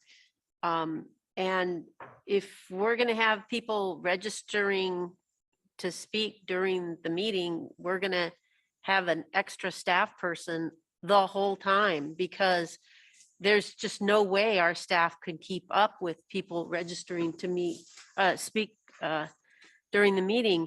And that means we're going to have an extra staff person the whole time, whether there is somebody registering to speak or not. And 2 years ago, if you were listening to K2 and you heard something on the radio, you got in your car and you drove down to City Hall and you testified. And so that worked. And I think that, yeah. So there's no motion on the table other than the mayor's. So that's it. There's no, Ms. Euskidis. Oh, thank you, Madam Chair. I think Ms. Hale just hit the gist of what I was going to say, but at any time, somebody can still come down and testify in person.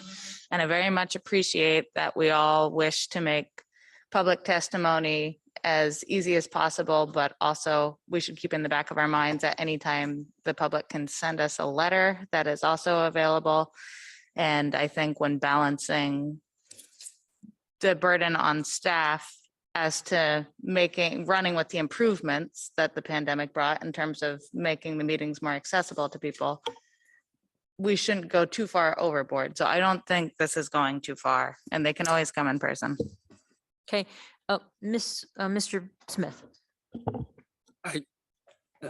I guess I would, since we're doing this resolution, I guess I would make an amendment, and that's on line 393.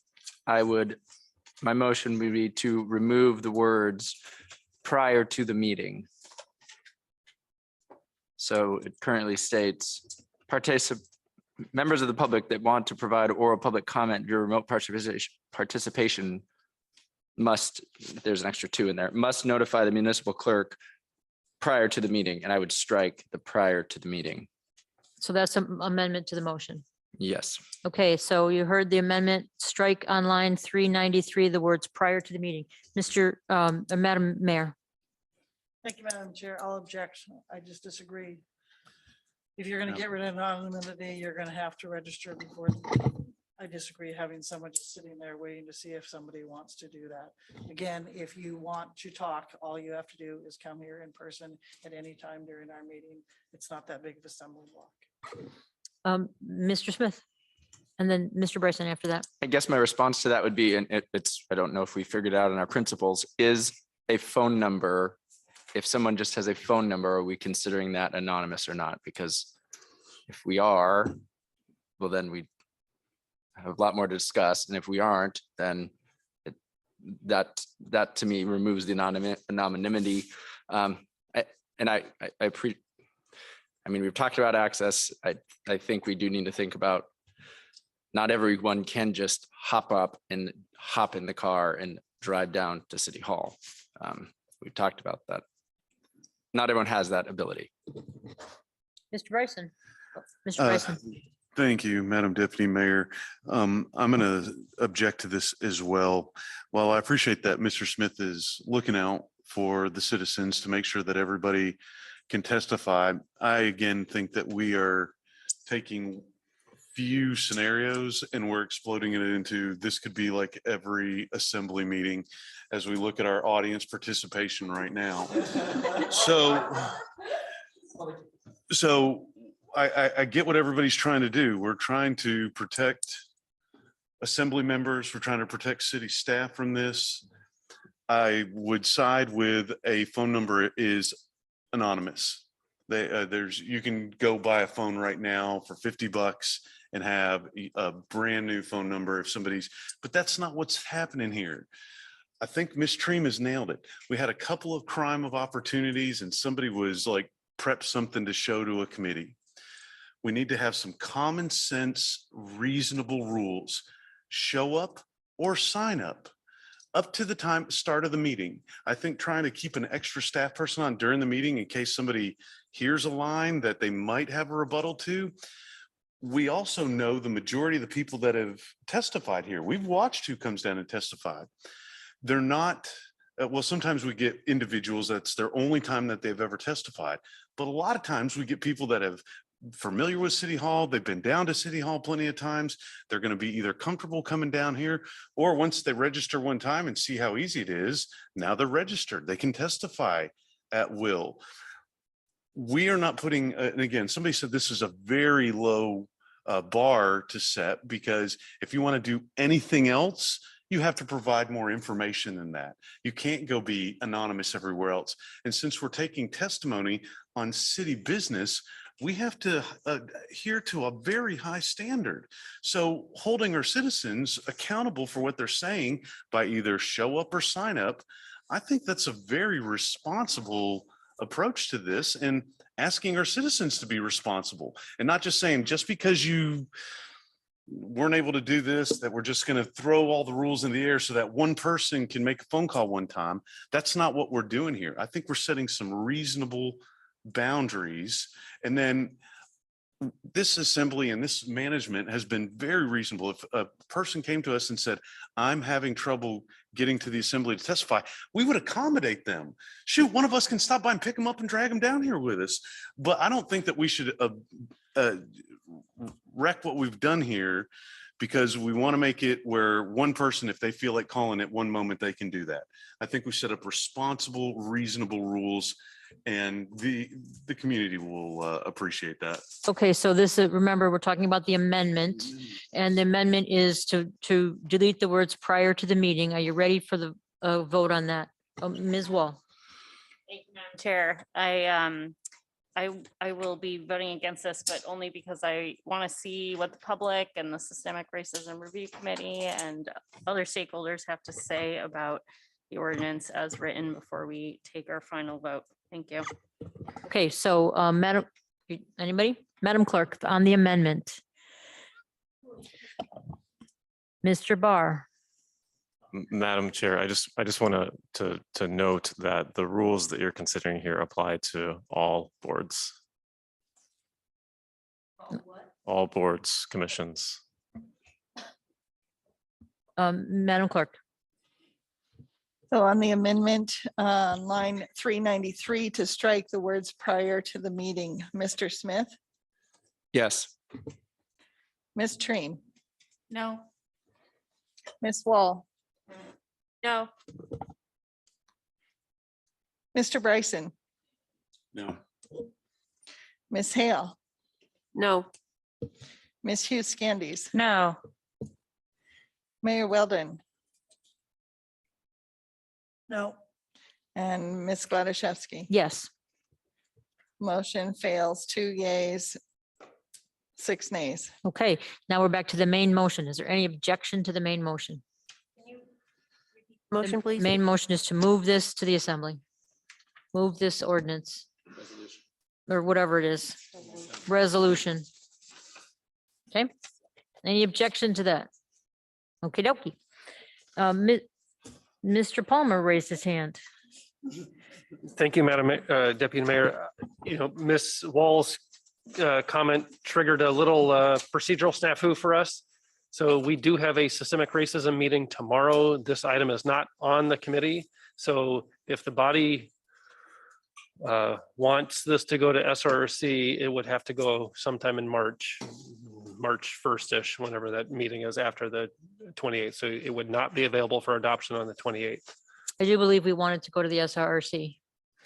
So, Sorry, I forgot that resolutions and ordinances were different. Okay. so you don't care if it goes to the SRRC, I Ms. would Wall? like it to go to the SRRC. Everybody, anybody? Everybody wants that to happen. So, No, I would object to that. Okay, I think we should talk about this a little bit because we're trying to get this done.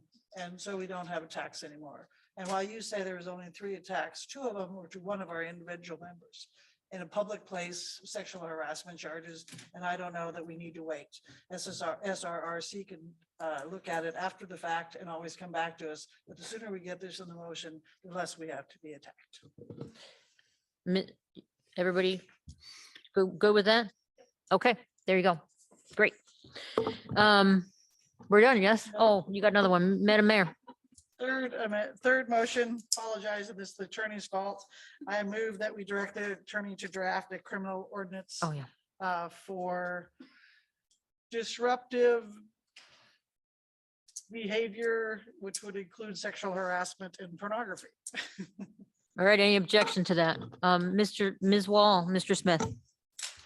I mean, oh God. Ms. Hale and Mr. Smith. I looked right at you. I would object to that. I worry about the perceived handedness of that. And I believe the person would have to be warned. So the behavior would have to happen. And we talked about this in the HRC, the behavior would have to happen and the person would have to be warned. And so I think we're taking good actions here tonight by forwarding this resolution on for adoption. And I just worry, I think that we've had a lot of discussion tonight about how strong those actual actions should be.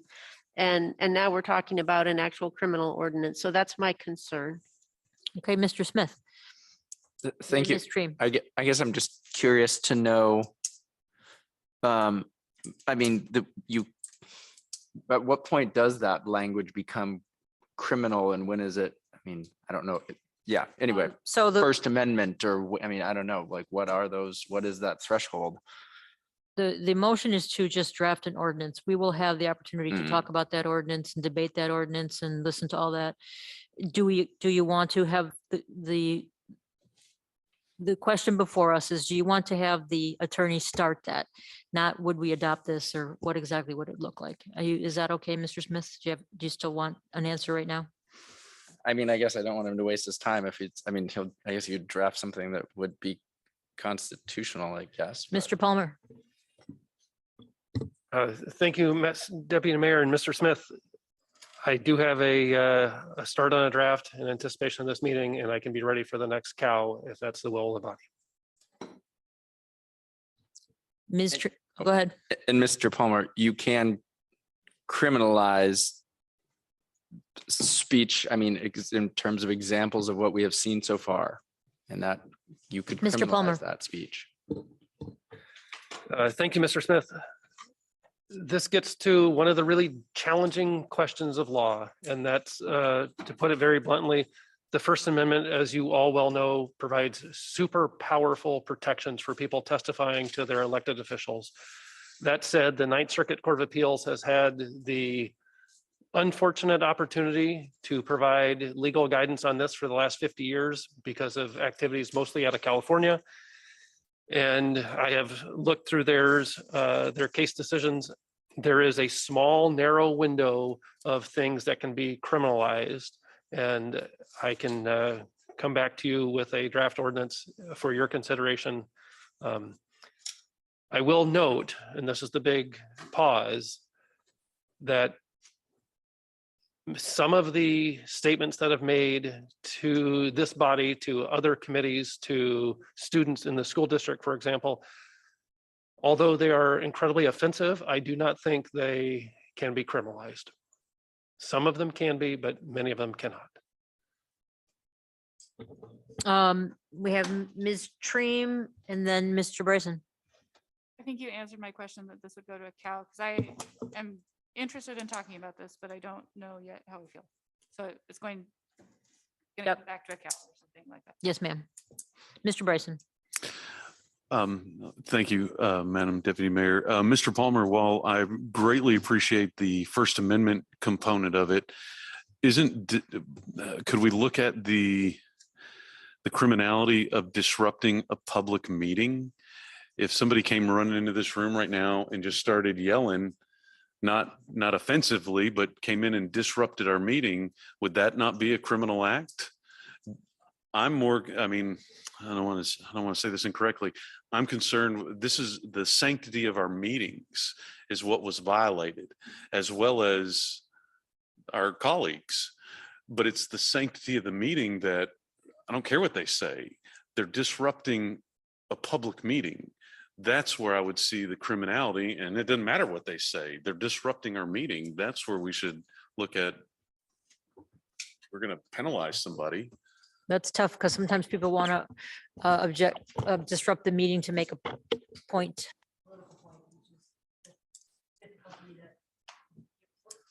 Difficulty that Mr. Palmer is talking about. Mr. Palmer. Thank you, Mr. Deputy Mayor. And Mr. Bryson, you were spot on, and as kind of the mayor led off with, the Ninth Circuit has bluntly said that for people and behaviors that actually disrupt, disturb, or interfere with the efficient flow of a city council or assembly meeting, that is not protected speech. But the pause that I have to provide you is, what is an actual disruption? Typically, if it's litigated, it actually goes to a jury because it cannot be decided by a judge. And so that's a huge distinction, that if it's a criminal ordinance, it's probably going to a jury regardless. And even the language that's in the draft resolution in front of you tonight has that language, the disruption, disturbing, and interfering. That if somebody gets cut off and they feel their First Amendment rights are violated, that would likely go to a civil jury.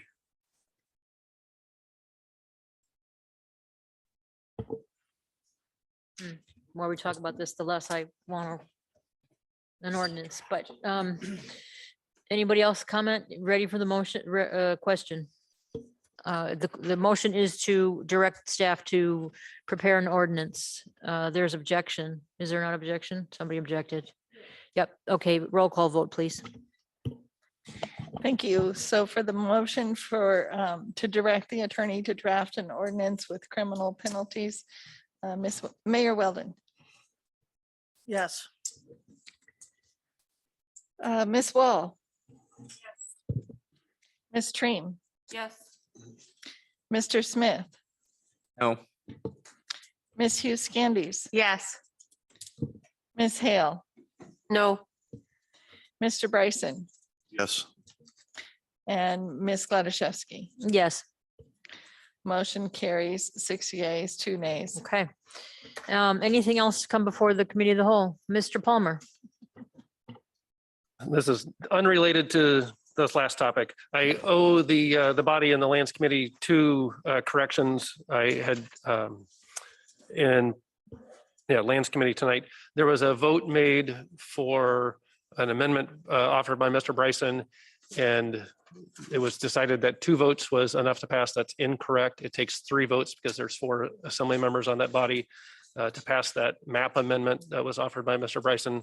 So given that error, I will work with Mr. Bryson and have a draft map for that available for public hearing as an amendment for him. And if it's up to the body, if you want to consider that. And then the second piece is tonight when I was discussing the Oso landslide out of Washington, the county was actually dismissed from the lawsuit. However, the state was the one who was ultimately held liable on the tune of $50 million. There were 44 people that died in that lawsuit. And that stemmed from an earlier case. That was a landslide that stemmed from an earlier case in the 70s for an avalanche in which the court described that when you assume a duty to, or when you know of highly hazardous things that somebody relies on, then you can be held liable even if you don't own the property. So the point of law still stands, but I just want to correct the parties. So thank you. Well, I have to ask you, why was the state held liable if it was this? Anyway, I'll ask you later. Happy Valentine's Day, everybody. We're adjourned.